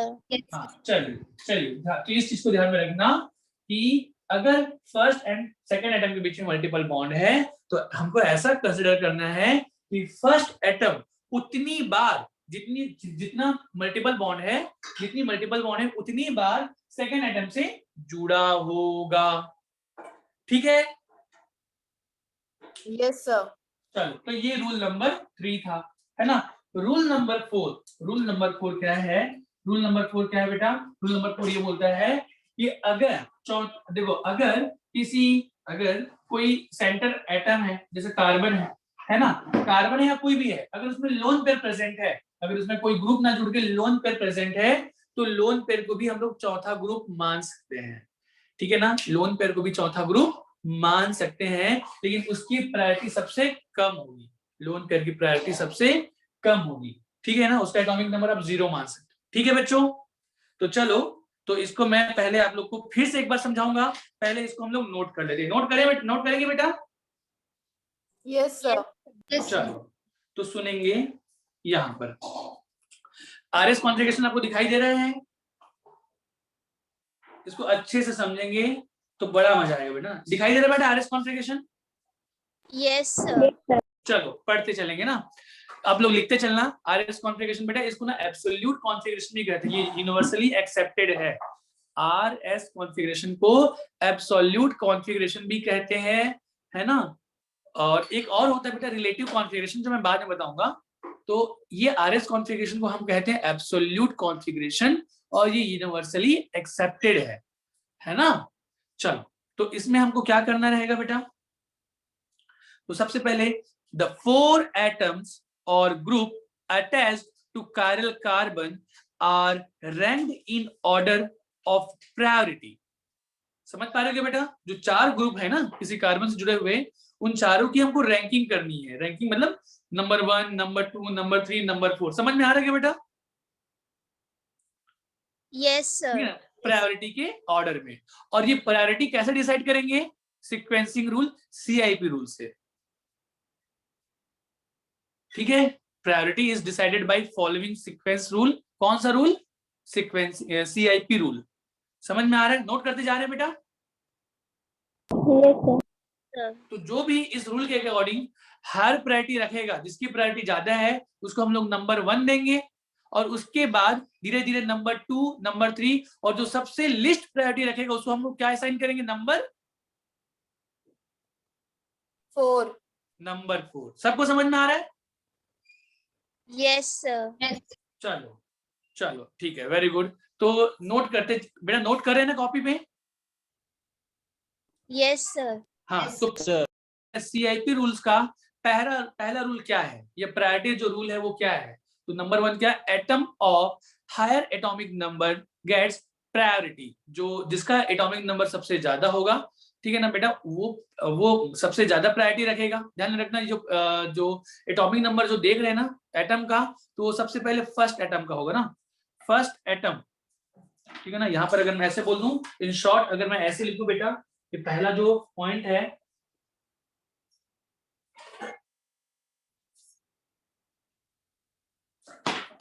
एक सेकेंड,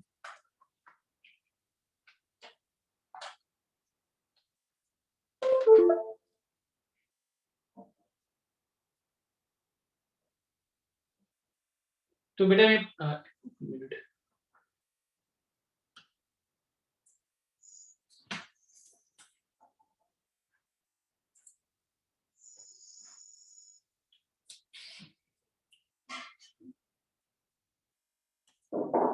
तो फर्स्ट पॉइंट है बेटा, ये फर्स्ट पॉइंट जो है इसको मैं क्या बोल सकता हूं? ठीक है, प्रायोरिटी डायरेक्टली प्रोपोर्शनल टू क्या बेटा? Atomic number of first atom. Atomic number of first atom. सबको समझ में आ रहा है क्या? Yes, sir. Yes, sir. Yes sir. Rule number 2 पढ़े बेटा। रूल नंबर 2 क्या बोल रहा है? कोई कौन पढ़ेगा? पढ़ो एक कोई।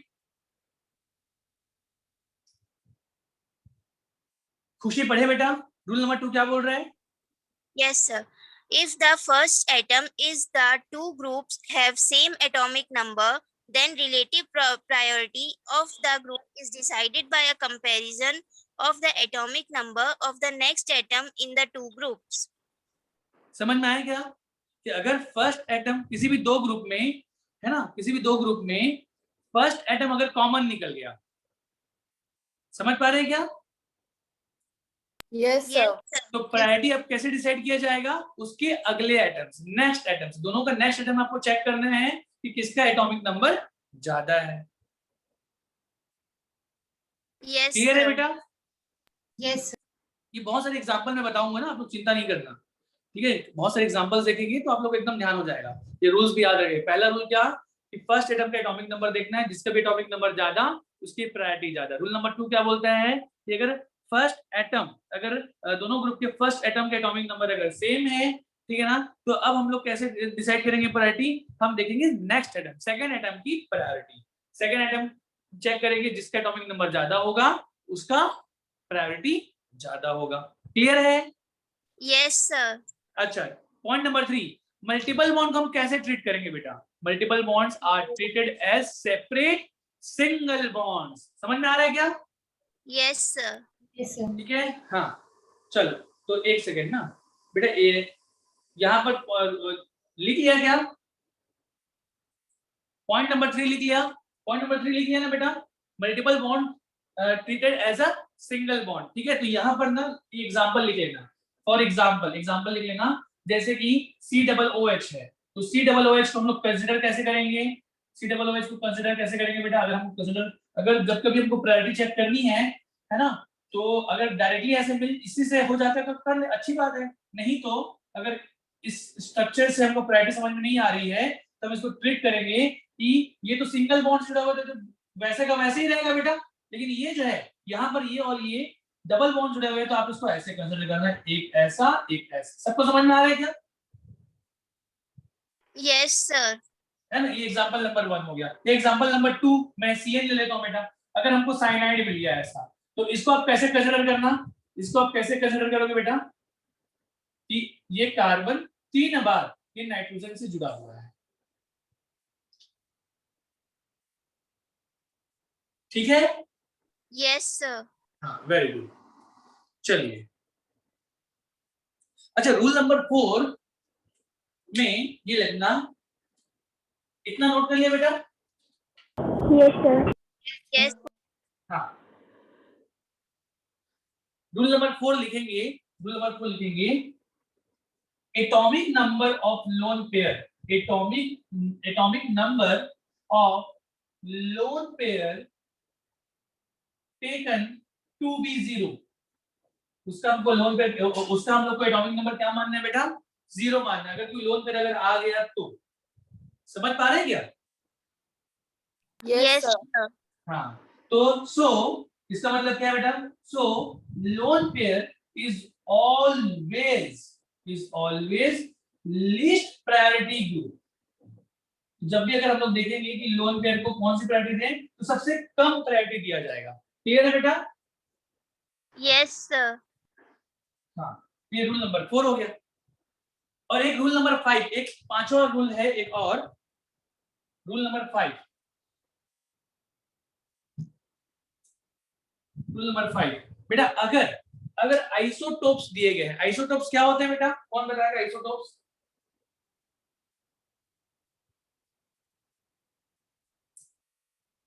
आइसोटोप क्या होते हैं? आइसोटोप जानते हैं क्या?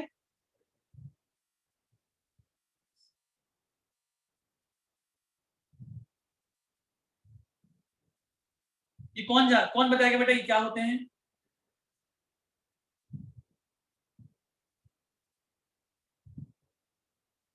Sir, same compound के different atomic mass होते हैं. हाँ, which have same atomic Number. ठीक है ना? जैसे कि हाइड्रोजन के 3 आइसोटोप होते हैं बेटा, एक ट्रिटियम, एक ड्यूटेरियम, एक प्रोटियम। ये इसको हाइड्रोजन भी बोल सकते हो, यस और नो? Yes, sir.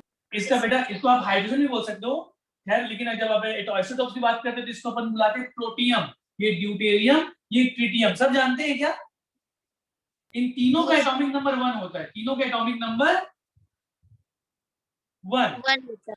लेकिन हाइड्रोजन का ये प्रोटियम बोल दो, इसका एटॉमिक मास भी 1, लेकिन इसका एटॉमिक मास 2, इसका एटॉमिक मास 3. 3। अरे यस और नो? Yes, sir. Yes, तो sir. हाँ, तो अब अगर आपको ऐसा दे दिया कि अगर आपको दो ग्रुप जो है, दो ग्रुप आपको एक ड्यूटेरियम दे दिया, एक ट्रिटियम दे दिया, तो आइसोटोप के केस में कैसे करें? मतलब ऐसे दो ग्रुप जिनका एटॉमिक नंबर सेम है, उसके लिए हम कैसे करें, है ना? किसको प्रायोरिटी दें? क्योंकि हमने यहाँ पर लिखा हुआ था कि priority directly proportional to atomic number, तो इस केस में किसको ज्यादा प्रायोरिटी दें? तो जब भी कभी ऐसा कुछ हो जाए, जब दो मतलब आइसोटोप्स लिए गए हैं, मतलब दोनों का एटॉमिक नंबर जब सेम हो, तब हम लोग क्या करेंगे बेटा? एटॉमिक मास को कंसीडर करेंगे। आइसोटोप के केस में किसको हम कंसीडर करेंगे? Atomic मास। mass. जिसका एटॉमिक मास ज्यादा होगा उसकी प्रायोरिटी ज्यादा होगी. ज्यादा होगी। सबको समझ में आ रहा है क्या बेटा? Yes, Yes, sir. तो हाँ, क्या बोल रहा है बेटा? तो लिखेंगे rule number 5, in case of isotopes, लिखेंगे बेटा इन केस ऑफ आइसोटोप्स, लिख लेना आइसोटोप्स क्या होते हैं, ठीक है ना? हैविंग सेम एटॉमिक नंबर, ठीक है? Isotope, in case of isotopes priority directly proportional to क्या बेटा? atomic mass. Atomic mass. तो ये एटॉमिक मास प्रायोरिटी तभी बताएगा जब आइसोटोप्स का केस हो। अगर आइसोटोप्स नहीं होंगे तो आपको एटॉमिक नंबर ही लेना है। अरे यस और नो? Yes, sir. सबको समझ में आ रहा है बेटा? Yes, sir. Yes, sir. चलिए, तो ये पांचों रूल आप लोगों ने लिख लिया? Yes, sir. पांचों रूल लिख लिया बेटा? Yes, sir. Very good. अब आएगा मजा। अरे क्या आएगा अब? अरे क्या आएगा? मजा। मजा आएगा। अब देखो कैसे मजा आएगा बेटा? अब देखेंगे ना, क्योंकि जब क्वेश्चंस करेंगे और क्वेश्चन जब सॉल्व होने लगेंगे तब आएगा मजा। सुनेंगे पहले, अभी भी बेटा हमने ना पूरा कुछ नहीं पढ़ा है ना, अभी हमने आधा 50% अभी देखा है आरएस कॉन्फ़िगरेशन का, 50% अभी बाकी है, तब हम जाके क्वेश्चन कर पाएंगे। सुनेंगे जैसे बेटा, पहले मैं एक एग्जांपल देता हूँ, बेटा। जैसे मैंने एक एग्जांपल दे दिया आप लोग को, ये कार्बन है, ये CH3, ये OH, ये COOH और ये H, ये लैक्टिक एसिड है बेटा। लैक्टिक एसिड का एक स्ट्रक्चर है। सुनना मेरी बात। तो सबसे पहले मैं आपसे पूछना चाहूंगा कि बेटा ये कार्बन है और इस कार्बन से 4 डिफरेंट ग्रुप जुड़े हुए हैं क्या? देखो तो। Yes, sir. Yes, sir. 4 different. और अब मुझे आप बताएं, अब आपको इसको बेटा चारों ग्रुप को प्रायोरिटी ऑर्डर में आपको अरेंज करके मुझे देना है। मतलब किसको नंबर 1 दे, किसको नंबर 2 दे, किसको नंबर 3 दे, किसको नंबर 4 दे, ये मुझे अब आप बताएंगे, फिर मैं आगे बढ़ूंगा। चलो मुझे बताओ, इसमें नंबर 1 किसको दूं? OH। इसको मिल जाएगा नंबर 1। अच्छा, नंबर 2? COOH। शाबाश। नंबर 3? CH3। और नंबर 4? हाइड्रोजन। ठीक है, तो ऐसे नंबरिंग देने आ जाएगा बेटा, बहुत आसान है। अरे यस और नो? Yes, sir. एक बार और बताओ फिर से, एक क्वेश्चन और दे देता हूँ, ठीक है? ये है OH, ये हो जाएगा आपका ले लेता हूँ CHO, ले लेता हूँ ना, CHO। ये है COOH, ये है H। एक बार फिर से मुझे बताएं बेटा, एक बार, और जो भी हेल्प लेना होगा ना मैं आपको हेल्प करूंगा ना। एक बार फिर से बताएं नंबरिंग। चलो, सबसे ज्यादा किसको दे? चारों में OH। वेरी गुड, बहुत बढ़िया। सीमर का भी आंसर आ गया। OH, very good. Number 2? COOH. हाँ, देखो अब कैसे बेटा, इसको ओपन करें, इसको ओपन। तो पहले ओपन करेंगे बेटा, ये ऐसा ओपन होगा पहले तो, जैसा इसका स्ट्रक्चर है। अरे यस और नो? Yes. है ना? और इसको कैसे करेंगे भैया? इसको कैसे करेंगे? ये ऐसा है। अरे यस और नो? तो आपने देखा, पहला एटम इसका कार्बन, इसका भी पहला एटम कार्बन, दोनों तो सेम था। सेकंड देखते हैं, सेकंड एटम इसका ऑक्सीजन, इसका भी तो ऑक्सीजन है भैया, कैसे करें? है ना? तो या तो आप ऐसे भी कर सकते हो कि सर इसका ऑक्सीजन है और एक और ऑक्सीजन है, लेकिन इसका ऑक्सीजन और दूसरा हाइड्रोजन। लेकिन थोड़ा सा और सिंपलीफाई करो, मैंने बताया था कि फर्स्ट और सेकंड के बीच में मल्टीपल बॉन्ड है, तो उसको क्या करें? सेपरेट सेपरेट करिए बेटा। आपको नहीं भी करूंगा ना सेपरेट, मतलब तब भी आप इसका आंसर ला सकते हो, लेकिन मैं फिर भी तब भी आप आंसर इसको, इस OH को और इस H को देखकर निकाल सकते हो। इस सर इसमें तो सेकंड ऑक्सीजन के साथ में एक और ऑक्सीजन था, इसमें ऑक्सीजन के साथ में हाइड्रोजन, यहां से भी आप निकाल सकते हो, लेकिन मैं ऐसे कर देता हूँ। इस डबल OH को, ये जो है बेटा ये ऐसा है ना, इसको आप ठीक है ना थोड़ा सा ऐसे करो, ऐसा ऐसा एज्यूम करो ऐसा। तो कहने का मतलब क्या कि इस ग्रुप का सेकंड जो सेकंड एटम है oxygen oxygen oxygen oxygen oxygen oxygen, और इसका क्या है बेटा, इसको भी आप लोग अलग अलग करोगे तो ये आपको दिखाई देगा ऐसा। अरे ऐसे ही दिखाई देगा बेटा। Yes sir. तो यहाँ पर क्या है, oxygen oxygen hydrogen oxygen oxygen hydrogen. तो आपको यहाँ पर मिल रहा है कि इसका अब सेकंड एटम में ये भी ऑक्सीजन, ये भी ऑक्सीजन कैंसल, ये भी ऑक्सीजन, ये भी ऑक्सीजन कैंसल। अब देखो ये ऑक्सीजन और ये हाइड्रोजन, बेटा किसका एटॉमिक नंबर ज्यादा है? Sir oxygen. ऑक्सीजन का, तो प्रायोरिटी इसको मिलेगी। तो ये नंबर 1, तो ये भी नंबर 2, फिर ये नंबर 3, फिर ये नंबर 4। सबको समझ में आ रहा है बेटा? Yes, Yes, sir. sir. सबको समझ में आ रहा है? Yes, sir. अच्छा एक क्वेश्चन और, एक क्वेश्चन और, एक क्वेश्चन और, फिर हमें आगे बढ़ूंगा ना। जैसे आपको ये दिया है, क्या दिया हुआ है, ये दिया है CH3OH, ठीक है, और एक सेकंड बेटा ना,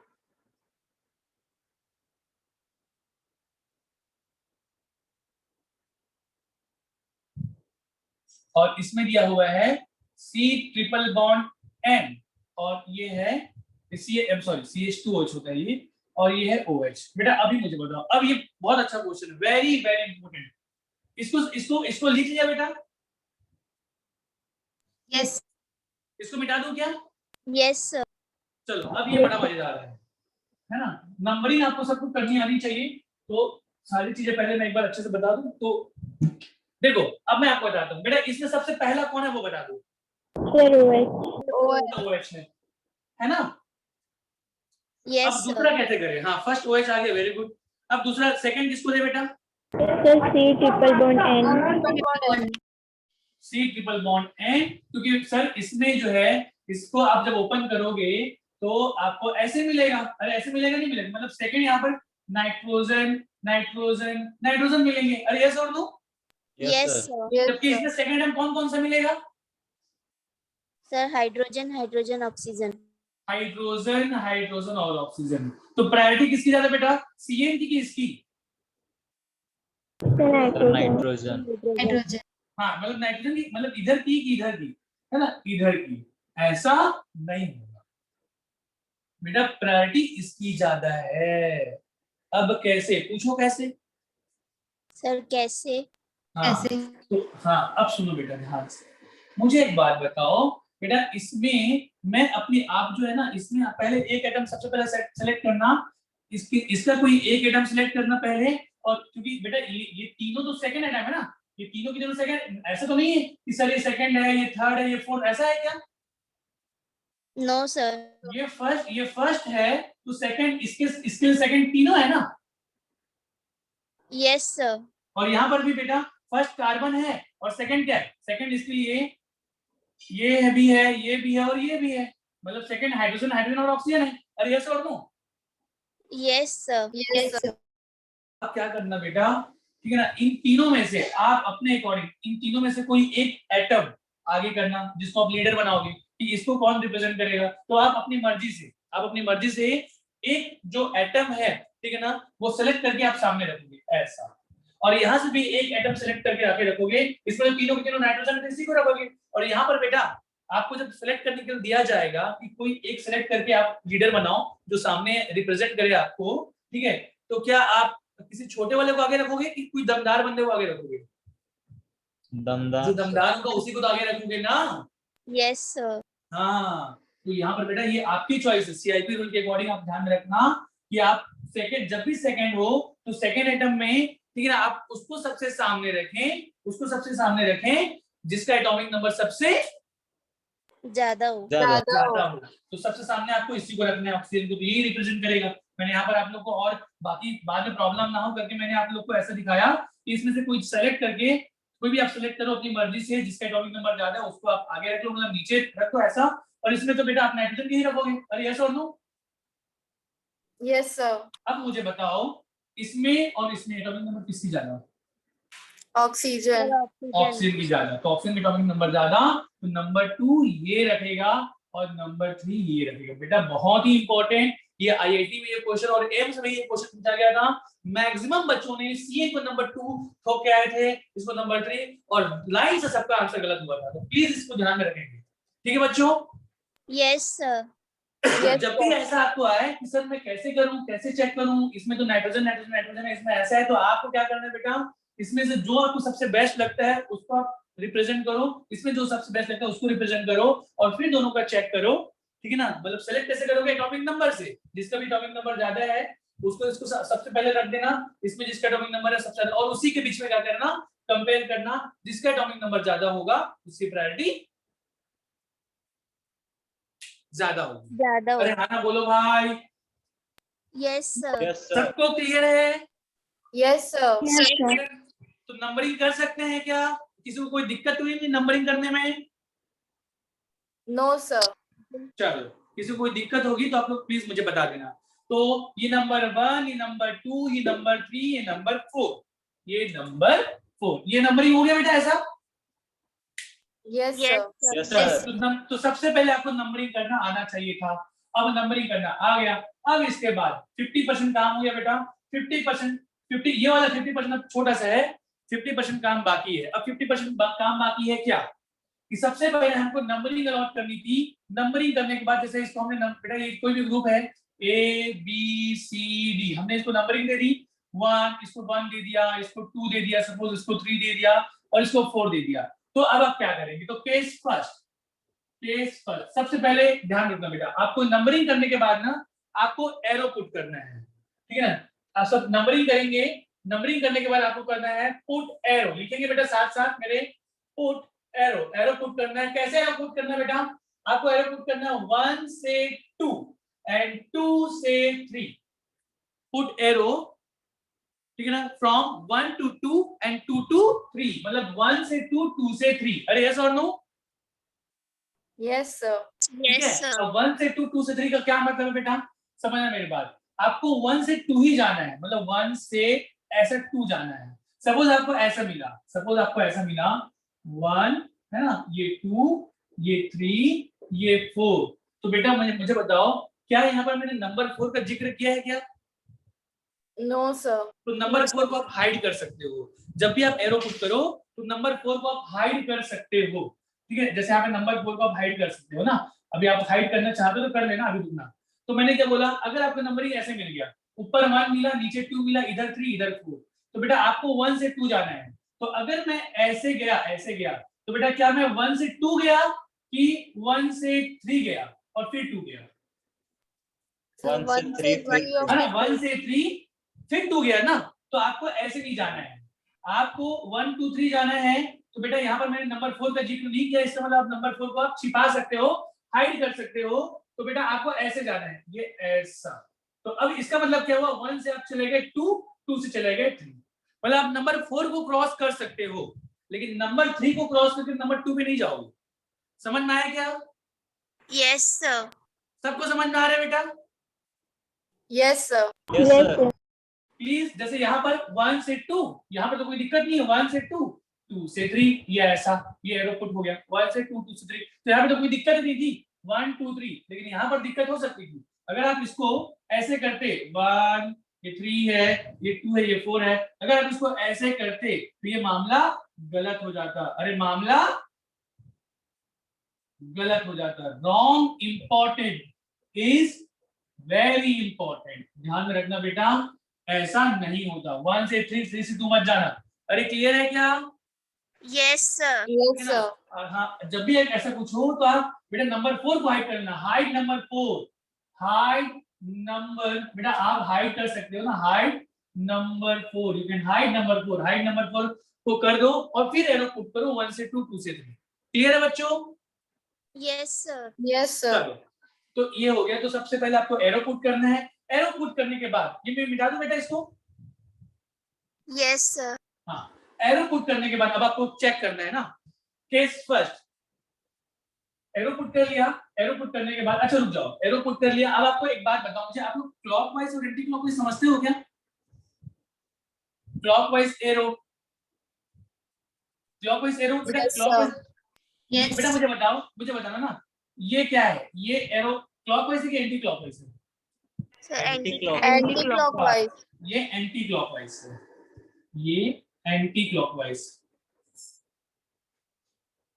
और ये बेटा ये Sir, clockwise. ये क्लॉकवाइज है ना? तो सबसे पहले ये ध्यान रखना, ये जो आप लोग जानते हो ना, ये जनरल केस है, जनरल केस। बेटा इसको ना कहीं भी कॉपी के साइड में, ऊपर में, नीचे में, ठीक है ना?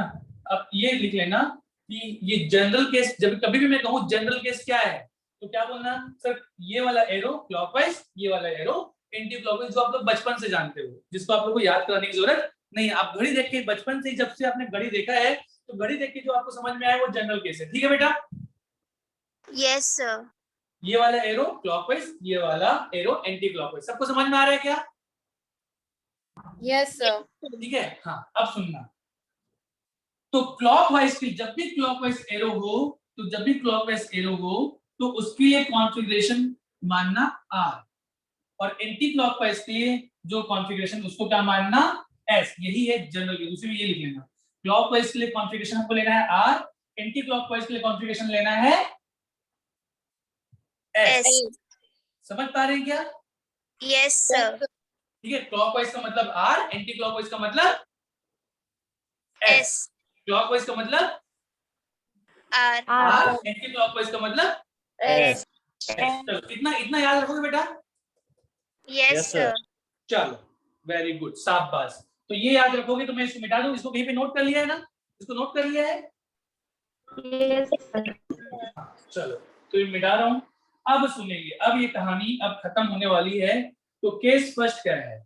आपने एरो पुट कर लिया 1 से 2, 2 से 3, एरो पुट करने के बाद केस फर्स्ट, केस फर्स्ट है check number 4, check number, check number, check number 4, check number 4, number 4 check करें। क्या चेक करें बेटा?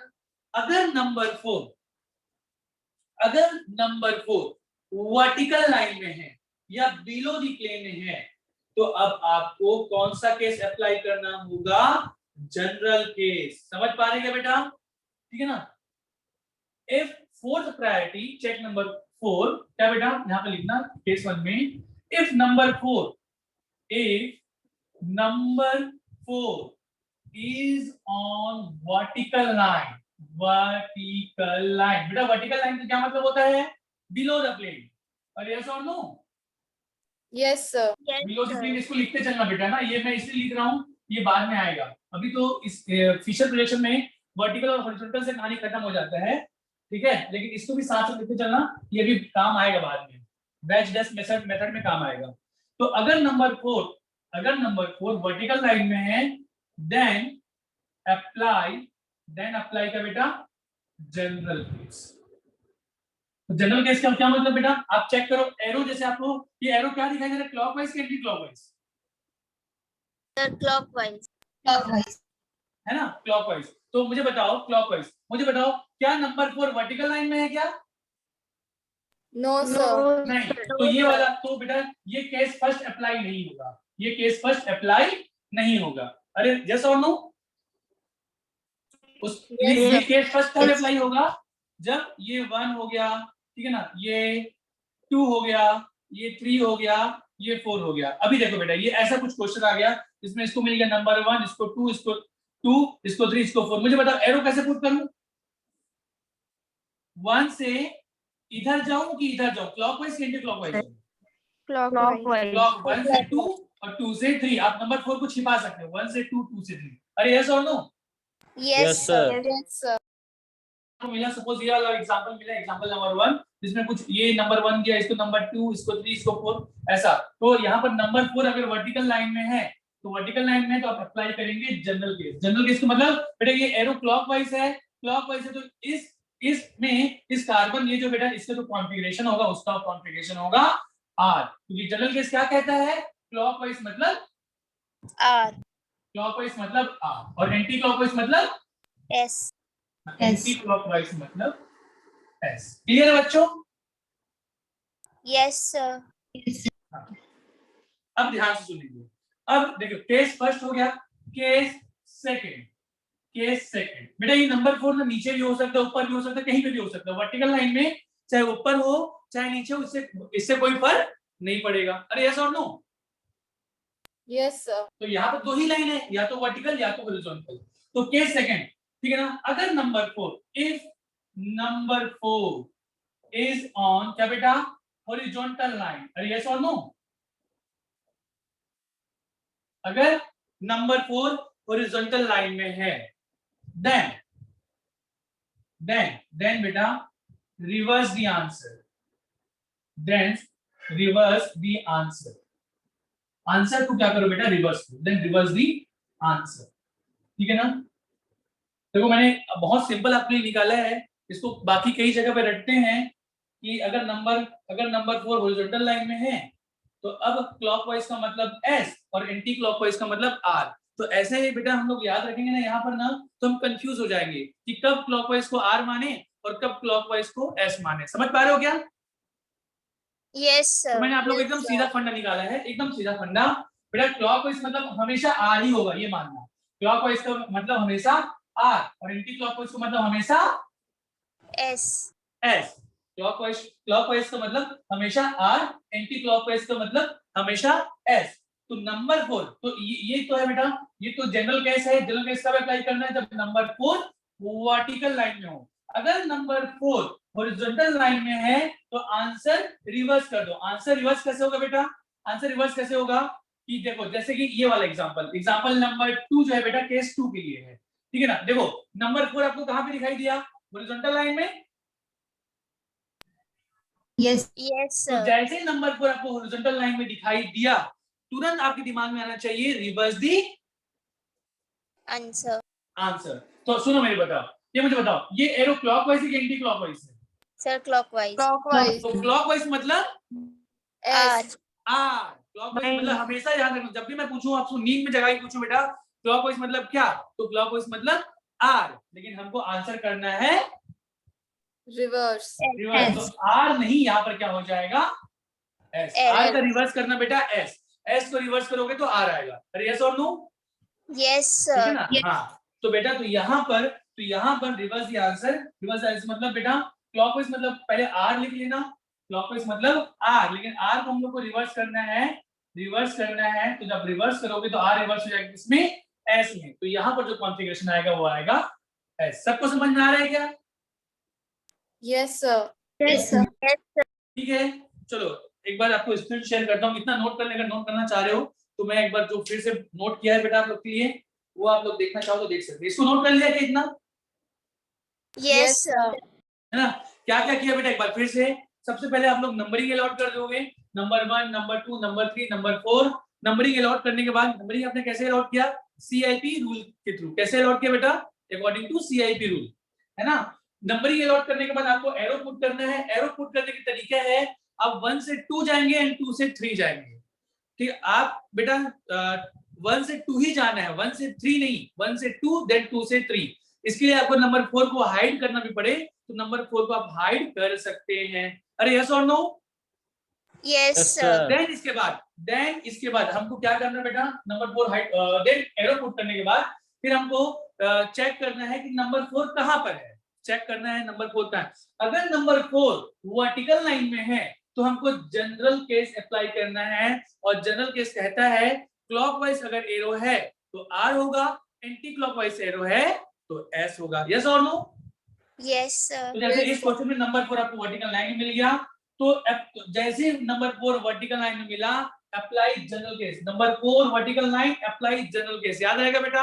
नंबर 4 वर्टिकल लाइन में apply General case. General case. Clockwise मतलब आर, एंटी क्लॉकवाइज मतलब S. एस। ठीक है, लेकिन अगर नंबर 4 वर्टिकल में ना मिलके हॉरिजॉन्टल में मिलेगा, तो अगर नंबर 4 हॉरिजॉन्टल लाइन मिलेगा then apply Reverse the answer. Reverse the answer. समझ पा रहे बेटा? Reverse the answer. तो क्लॉकवाइज दिखेगा तो क्लॉकवाइज के लिए आप लोग आर लिखना, लेकिन आर को रिवर्स कर देना एस में। तो एक्चुअल में आंसर आर नहीं S है. एस होगा। क्लियर है बेटा? Yes, sir. और अगर आपको अगर आपको जो एरो है आपको एंटी क्लॉकवाइज दिख गया तो एंटी क्लॉकवाइज मतलब होता है एस, लेकिन एस को आपको क्या करना है? Reverse. रिवर्स। तो एस रिवर्स होके क्या हो जाएगा? R. सबको समझ में आ रहा है क्या? Yes. Yes, sir. Yes, sir. Share करता हूँ बेटा, ठीक है ना? आप लोग को जो भी चीज प्रॉब्लम अगर लगी हो तो यहाँ से नोट कर लेना, फिर हम बढ़ेंगे आगे। देखो बेटा यहाँ पर देखिए आप ना, 1 मिनट, ये बेटा आपने सीआईपी रूल लिख लिया था बेटा, सीआईपी रूल लिख Yes, लिया था sir. ना? Yes, CIP sir. रूल लिख लिया था। देन बस आपको क्या करना है, ये एक एग्जांपल आपको ऊपर दिया हुआ है लाइक ऐसा। तो बेटा आप देखो सेंटर में जो है वो कार्बन है, यहाँ पे ये वेज डैश मेथड है ना, ये जो आपको एग्जांपल दिया हुआ वेज डैश मेथड है। अरे यस और नो? Yes, Yes, sir. तो sir. इसको भी कैसे करना है मैं आपको आगे बताऊंगा, इसको भी कैसे करना है मैं आगे बताऊंगा, है ना? ठीक है, वेज डैश मेथड में कैसे हम आरएस कॉन्फ़िगरेशन चेक करें वो मैं आपको बताऊंगा, लेकिन अभी फिशर में तो यहाँ पर भी क्या किया है बेटा, अलॉट कर दिया है number 1, number 2, number 3, number 4 allot कर दिया है। Yes, sir. देखो तो क्या सही तरीके से अलॉट किया है क्या? देखो तो एक बार चेक करो सही तरीके से अलॉट किया है या नहीं।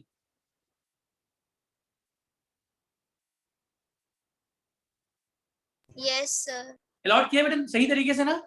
Yes, sir. सही है। हाँ, Yes, चलो sir. देखो इधर इधर देखो बेटा, अभी फिशर के लिए देखेंगे और फिशर के बाद अभी मैं बताऊंगा वेज डैश के लिए भी कैसे करते वो भी बताऊंगा। चलो फिर आगे, now put arrow from 1 to 2 and 2 to 3। अरे क्लियर है बेटा? Yes, Yes, sir. तो क्या करना है, case first, if number 4 is on vertical line, अगर नंबर 4 क्या है वर्टिकल लाइन में है, अब देन अप्लाई जनरल केस, और जनरल केस क्या है? क्लॉकवाइज मतलब आर, एंटी क्लॉकवाइज मतलब S.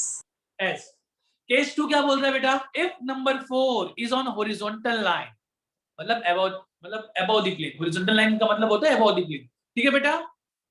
Yes, sir. Then apply reverse the Answer. Answer. तो क्लॉकवाइज का मतलब आर होता है, लेकिन आर को हम रिवर्स कर देंगे एस में। एंटी क्लॉकवाइज का मतलब होता है एस, तो एस को रिवर्स कर देंगे आर से। अरे यस और no? Yes, sir. Yes, sir. बेटा हाँ, इन दोनों को अगर आप स्क्रीनशॉट खींचना चाहो तो खींच सकते हो। इसको ले लिया क्या? Yes, sir. Yes, sir. इसको भी ले लो, ले लिया बेटा? Yes, sir. बेटा एक बात ध्यान में रखना ना, अब जो भी स्क्रीनशॉट ले रहे हो ना, आप अपने फोन में एक अलग से केमिस्ट्री ऑर्गेनिक का आप फोल्डर बना लेना, है ना, और उसको वहां पर शिफ्ट अपने फाइल में बेटा वहां पर शिफ्ट करते जाना। ऐसे आपके जो गैलरी में मत छोड़ना ना, वो मिक्स हो जाएगा कौन कहाँ। अरे क्लियर है क्या? Yes, आप sir. लोग हाँ, आप लोग इतने Yes, स्मार्ट हो कि आप ऐसे आप एक फोल्डर बना सकते हो, है ना, मेरा नाम रखे कि वो ओपी सर करके, ओपी सर ऑर्गेनिक करके, आप मेरा ना अलग अलग, सिद्धार्थ सर का अलग रख सकते हो अगर वो कुछ चीजें आपको बोलते हैं, या अगर आप स्क्रीनशॉट लेते हो तो अगर आप जब भी स्क्रीनशॉट ले रहे हो तो बेटा अब हर किसी के लिए अलग अलग फोल्डर बना सकते हो, ठीक है ना? चलो अब बढ़ते आगे। अच्छा रुक जाओ, ये केस 3 आ गया, ओके यहाँ पर चलो रुक जाओ बेटा। केस 3 जो है ना वो वेजडस मेथड के लिए था। अब इतना कर लिए तो मैं कुछ क्वेश्चन दूं बेटा पहले? Yes, sir. sir. Yes, sir. तो पहले जितना पढ़ा है इतने के लिए अपन कुछ 2-4 क्वेश्चन कर लेते हैं, देन फिर आगे बढ़ेंगे और फिर ढेर सारे क्वेश्चन करेंगे, ठीक है बेटा? Yes, sir. चलिए Yes. तो जल्दी से असाइन क्वेश्चन है आपके लिए सामने। क्वेश्चन ये रहा, आर एस, आपको असाइन करना है कि आर है कि एस है, ठीक है बेटा? चलो तो सबसे पहले ये मैं आपको देता हूं O H C double O H H, और ये देता हूं सी एच 3, ठीक है बेटा? चलो करो इसको, बताओ।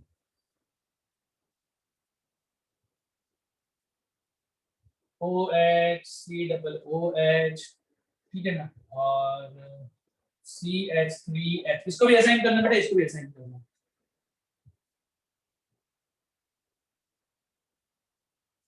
Sir, first वाला R. फर्स्ट वाला आर और सेकंड वाला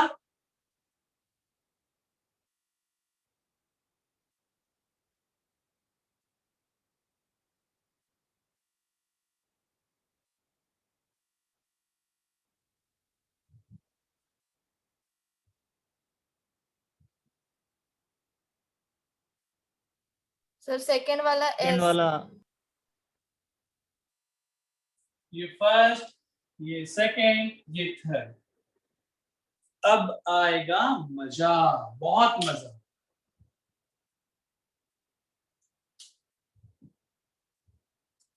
फर्स्ट वाला आर, सेकंड वाला एस, पक्का? Sir first and second R first and second R, sir Yes, sir. Yes, first और सेकंड दोनों आर आ रहा है। सर बेटा आराम से सोचो, आराम से देख के करो यार, कुछ गड़बड़ हो रहा है। सर सेकंड S है। शाबाश, सेकंड एस है। और थर्ड बेटा?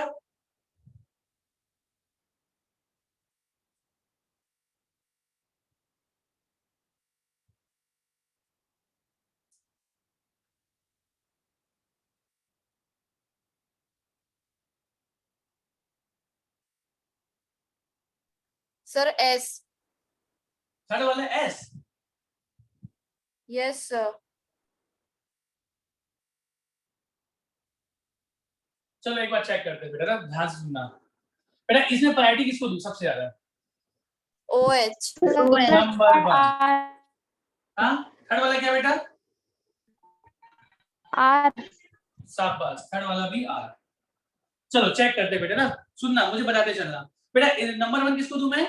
OH। OH। Number two C double OH. COOH। Number three CH3 CH3. CH3। Number four ये हो गया। चलो बेटा एरो पुट करें क्या? 1 से 2 एंड 2 से 3, यस और no? Yes sir yes sir. Arrow put करने के बाद हम क्या चेक करना है? Number four. नंबर फोर कहाँ पे है? वर्टिकल. वर्टिकल वर्टिकल लाइन है ना, वर्टिकल लाइन। तो अगर नंबर फोर वर्टिकल लाइन में हुआ तो कौन सा case? General general case. General case क्या कहता है? क्लॉकवाइज। बेटा ये कौन सा एरो है? आर। क्लॉकवाइज। क्लॉकवाइज मतलब आर, इसका कॉन्फ़िगरेशन है आर, यही पे लिख लो, इसका कॉन्फ़िगरेशन आर। सबको समझ में आया बेटा? Yes. Yes sir. चलो चलो नेक्स्ट बताएं। नंबर वन ये, नंबर टू ये, नंबर थ्री ये, नंबर फोर ये। अरे यस और नो? Yes sir. Yes, है ना, नंबर फोर ये। मुझे बताओ एरो पुट करना कैसे पुट करूं? किधर से जाऊं? ऐसे जाऊं या ऐसे जाऊं? कैसे जाऊं? सर राइट साइड से. क्लॉकवाइज। राइट साइड से। शाबाश बेटा, एरो पुट करना आना चाहिए। बहुत आसान है लेकिन बहुत इंपॉर्टेंट है। नंबर फोर हाइड करो, 1 से 2 जाओ, 2 से 3 जाओ। अरे यस और no? Yes yes sir. Yes. ठीक है, मुझे बताओ नंबर फोर कहां पर है? Horizontal line Horizontal. हॉरिजॉन्टल। बेटा हॉरिजॉन्टल में general case, reverse the answer. Reverse the answer. Reverse the answer, पक्का? Yes sir yes sir. तो मुझे बताओ नंबर फोर मतलब रिवर्स द आंसर। बताओ ये बेटा एरो क्या कहता है? क्लॉकवाइज के anti clockwise? Sir clockwise. Clockwise. Clockwise का मतलब होता है आर, लेकिन रिवर्स द आंसर तो ये आ जाएगा एस एस। इसका कॉन्फ़िगरेशन है एस। सबको क्लियर? Yes sir. चलो एक बात फिर मुझे बताना अगेन। ये नंबर वन, ये नंबर टू, ये नंबर थ्री, ये नंबर फोर, यस और नो? Yes yes sir. ठीक है बेटा, मुझे बताओ एरो पुट करूं 1 से 2, 2 से 3, क्लियर है बेटा? Yes sir. Yes Yes. मुझे एक बात बताओ 1 से 2, 2 से 3, नंबर फोर कहाँ? हॉरिजॉन्टल. हॉरिजॉन्टल। हॉरिजॉन्टल लाइन मतलब reverse the answer. Answer. The answer. तो मुझे एक बात बताओ, अच्छा रुक जाओ बेटा एक सेकंड, यहाँ पर मैं हो सकता है। तो ये आपको रिवर्स दी आंसर। बेटा ये क्या दिख रहा है आप लोग को? sir, clockwise. क्लॉकवाइज क्लॉकवाइज मतलब आर, और रिवर्स दी आंसर मतलब एस। एस. बेटा ये एस है, सॉरी मैंने गलती से आर लिख दिया था। ये आंसर क्या है बेटा? एस। एस अरे क्लियर है क्या? Yes, Yes, sir. sir. अब सुनना मेरी बात, ये मैंने गलती से एस लिख दिया, आर लिख दिया था बेटा, प्लीज करेक्ट इट। ये एस है, ये तीसरा वाला एस है। ये कितने बच्चों का आया था बेटा, एक बार बताएं ईमानदारी से, क्योंकि आपने से किसी ने बोला सर था। मेरा. हाँ, किसका आया था? भावना का आया था, ईशा का आया था, और Sir, मेरा भी ओके पलक का भी आया था। शाबाश, वेरी गुड बेटा, वेरी गुड। अब सुनना, अब मेरी बात सुनना, अब आपको समझ में आ रहा होगा। अब सुनना, इतना नोट कर लिया क्या? Yes sir. नोट कर लिया ना बेटा? Yes. पक्का नोट कर लिया? Yes sir. अब आपको एग्जामिनर यही क्वेश्चन देता है। अब मैं थोड़ा सा मिटाना चाहूंगा ना बेटा, मैं मिटाना चाहूंगा, थोड़ा सा मिटा रहा हूं मैं ये सब जो चीजें। मैं सिर्फ क्वेश्चन को लिखना चाहूंगा, है ना, बाकी को मैं मिटा रहा हूं।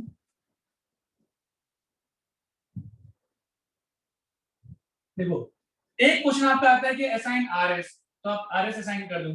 दूसरा क्वेश्चन आता है, ये रिश्ता क्या कहलाता है? अरे क्या ये रिश्ता, मतलब आपसे रिलेशन पूछेगा, ठीक है ना, दो कंपाउंड के बीच में। अरे जीटीवी में आता था ना, जीटीवी या किस में आता था, स्टार प्लस में एक सीरियल आता था ना बेटा। तो सुनो ये 1 2 3, तो इनके बीच में आपको बताना है रिलेशन बिटवीन 1 एंड 2। मुझे एक बात बताओ बेटा, 1 एंड 2, अभी ऐसे क्वेश्चन बहुत आएंगे आगे ना, अभी तो मैंने बहुत सिंपल क्वेश्चन से स्टार्ट किया हूँ।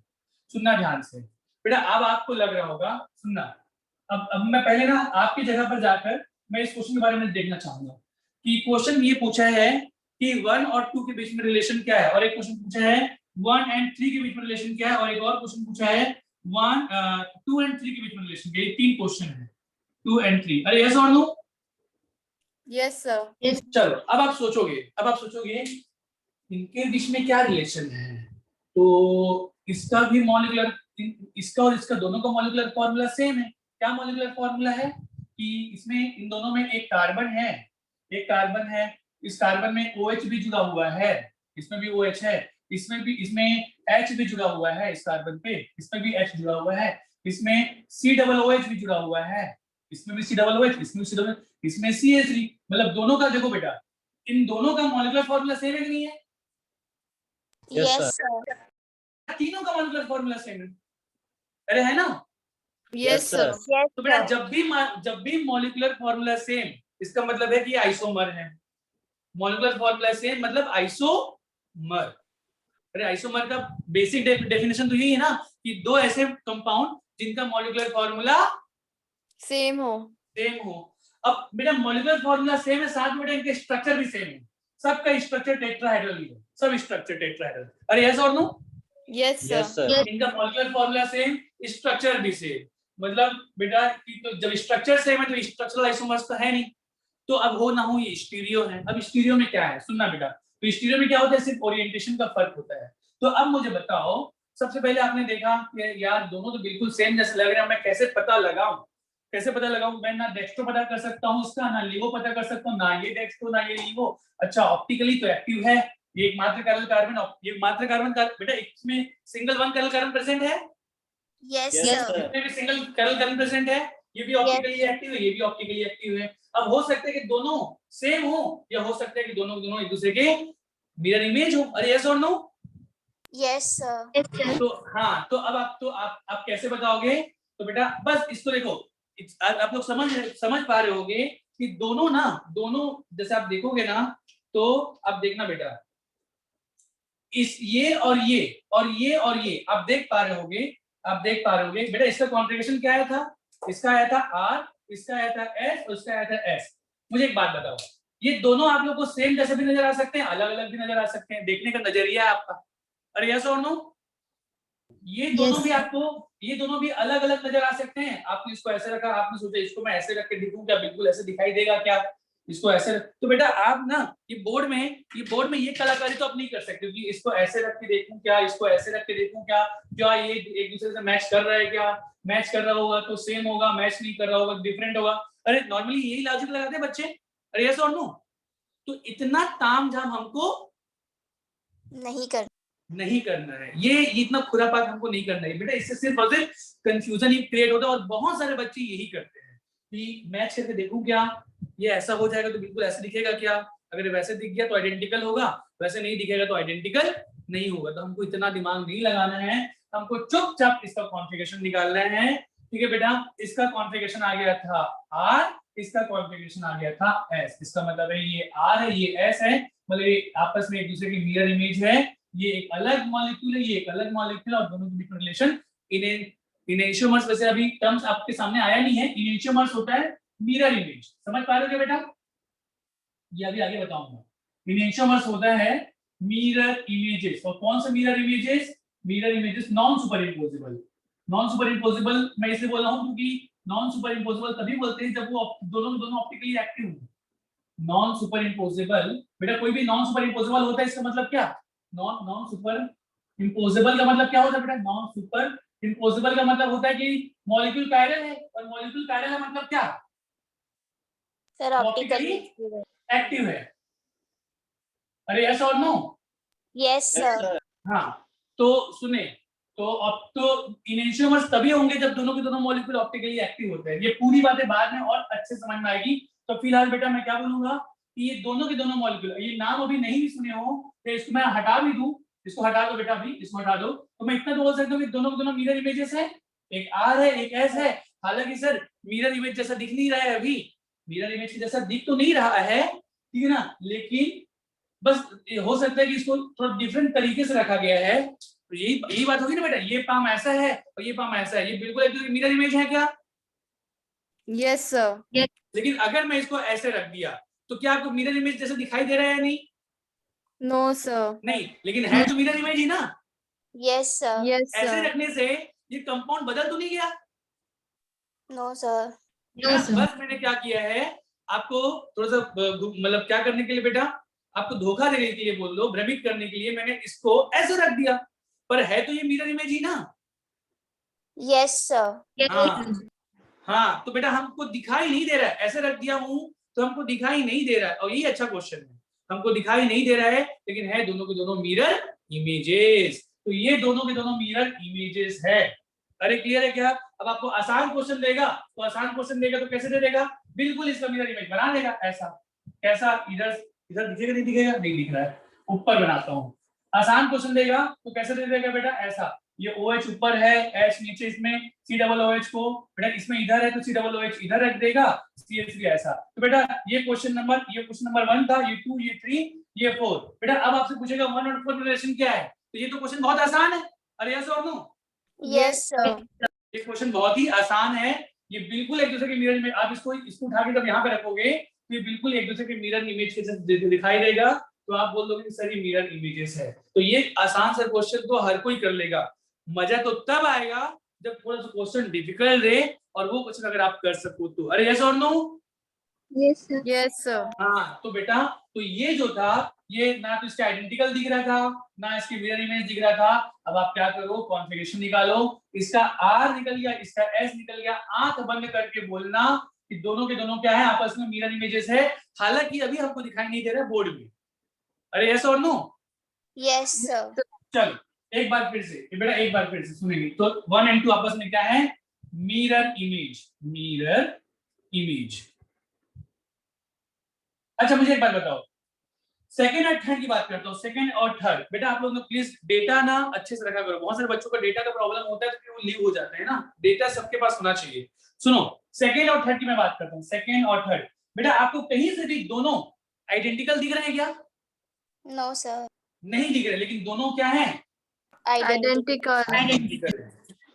बेटा आप लोग आपने कैसे चेक किया, दोनों का मॉलिक्यूलर फार्मूला देखा, दोनों का स्ट्रक्चर देखा, दोनों सेम थे, मॉलिक्यूलर फार्मूला भी सेम, स्ट्रक्चर भी सेम। फिर आपने देखा यार ये इसका मैं कॉन्फ़िगरेशन निकाल लेता हूँ, इसका भी कॉन्फ़िगरेशन, इसका कॉन्फ़िगरेशन S आया, इसका भी कॉन्फ़िगरेशन ऐसा है, दोनों का S आया, मतलब दोनों क्या थे, आइडेंटिकल थे। बेटा ये पाम ऐसे रखूं और इसी को एक बार ऐसे रखूं, एक बार आपको ऐसे दिखाऊं, एक बार ऐसे दिखाऊं, हाँ दोनों तो वही हाथ है बेटा, Yes, sir. Yes, sir. रखने का तरीका अलग है, इसको मैंने ऐसे रख दिया, इसको मैंने ऐसे रख दिया। तो अब आपसे पूछूं ये और ये में रिश्ता क्या कहलाएगा, क्या है बेटा? They are identical. आइडेंटिकल। सबको समझ में आ रहा है क्या? Yes, sir. Yes, sir. अभी समझ में आया ये कैसे आइडेंटिकल हुए? Yes, sir. दिखने में अलग है लेकिन है ये Identical. आइडेंटिकल। मुझे बताओ बेटा, अगर ये दोनों आपस में आइडेंटिकल है और इसका इसके साथ रिलेशन मिरर इमेज है, तो इसका और इसका रिलेशन क्या होगा? Mirror image. Again mirror image. सबको समझ में आ गया? Yes, तो sir. 1 and 2 3 अगेन क्या है बेटा, मिरर इमेज। अच्छा एक बात पूछना बेटा, ये और ये आपस में मिरर, ये और ये, अब ये इसका भी कॉन्फ़िगरेशन ऐसे ही आएगा। अब इसका निकालोगे ना तो इसका भी ऐसे ही आएगा। देख लो 1 2 3, ये 1, ये 2, ये 3, ये 4। एरो पुट करो बेटा, 1 से 2, 2 से 3। अरे यस और नो? Yes, sir. है ना? अब मुझे बताओ नंबर 4 कहाँ पे है बेटा? Vertical. Vertical. वर्टिकल। कौन सा केस, कौन सा case? General. General. General case. मुझे एक बात बताना, जनरल केस है तो मुझे एक बात बताओ, एरो बेटा क्लॉकवाइज दिख रहा है कि anti clockwise? Anti-clockwise. Anti clockwise. तो एंटी क्लॉकवाइज का मतलब आर या एस? S. Yes. एस। तो बेटा इसका कॉन्फ़िगरेशन आ गया एस। Yes, sir. मुझे एक बात बताओ बेटा, सेकेंड, थर्ड एंड फोर्थ ये आपस में क्या रिलेशन रखते हैं? Second, Identical. Second, third and fourth क्या रिलेशन रखते हैं बेटा? Identical. सबको समझ में आ रहा है कि नहीं आ रहा है?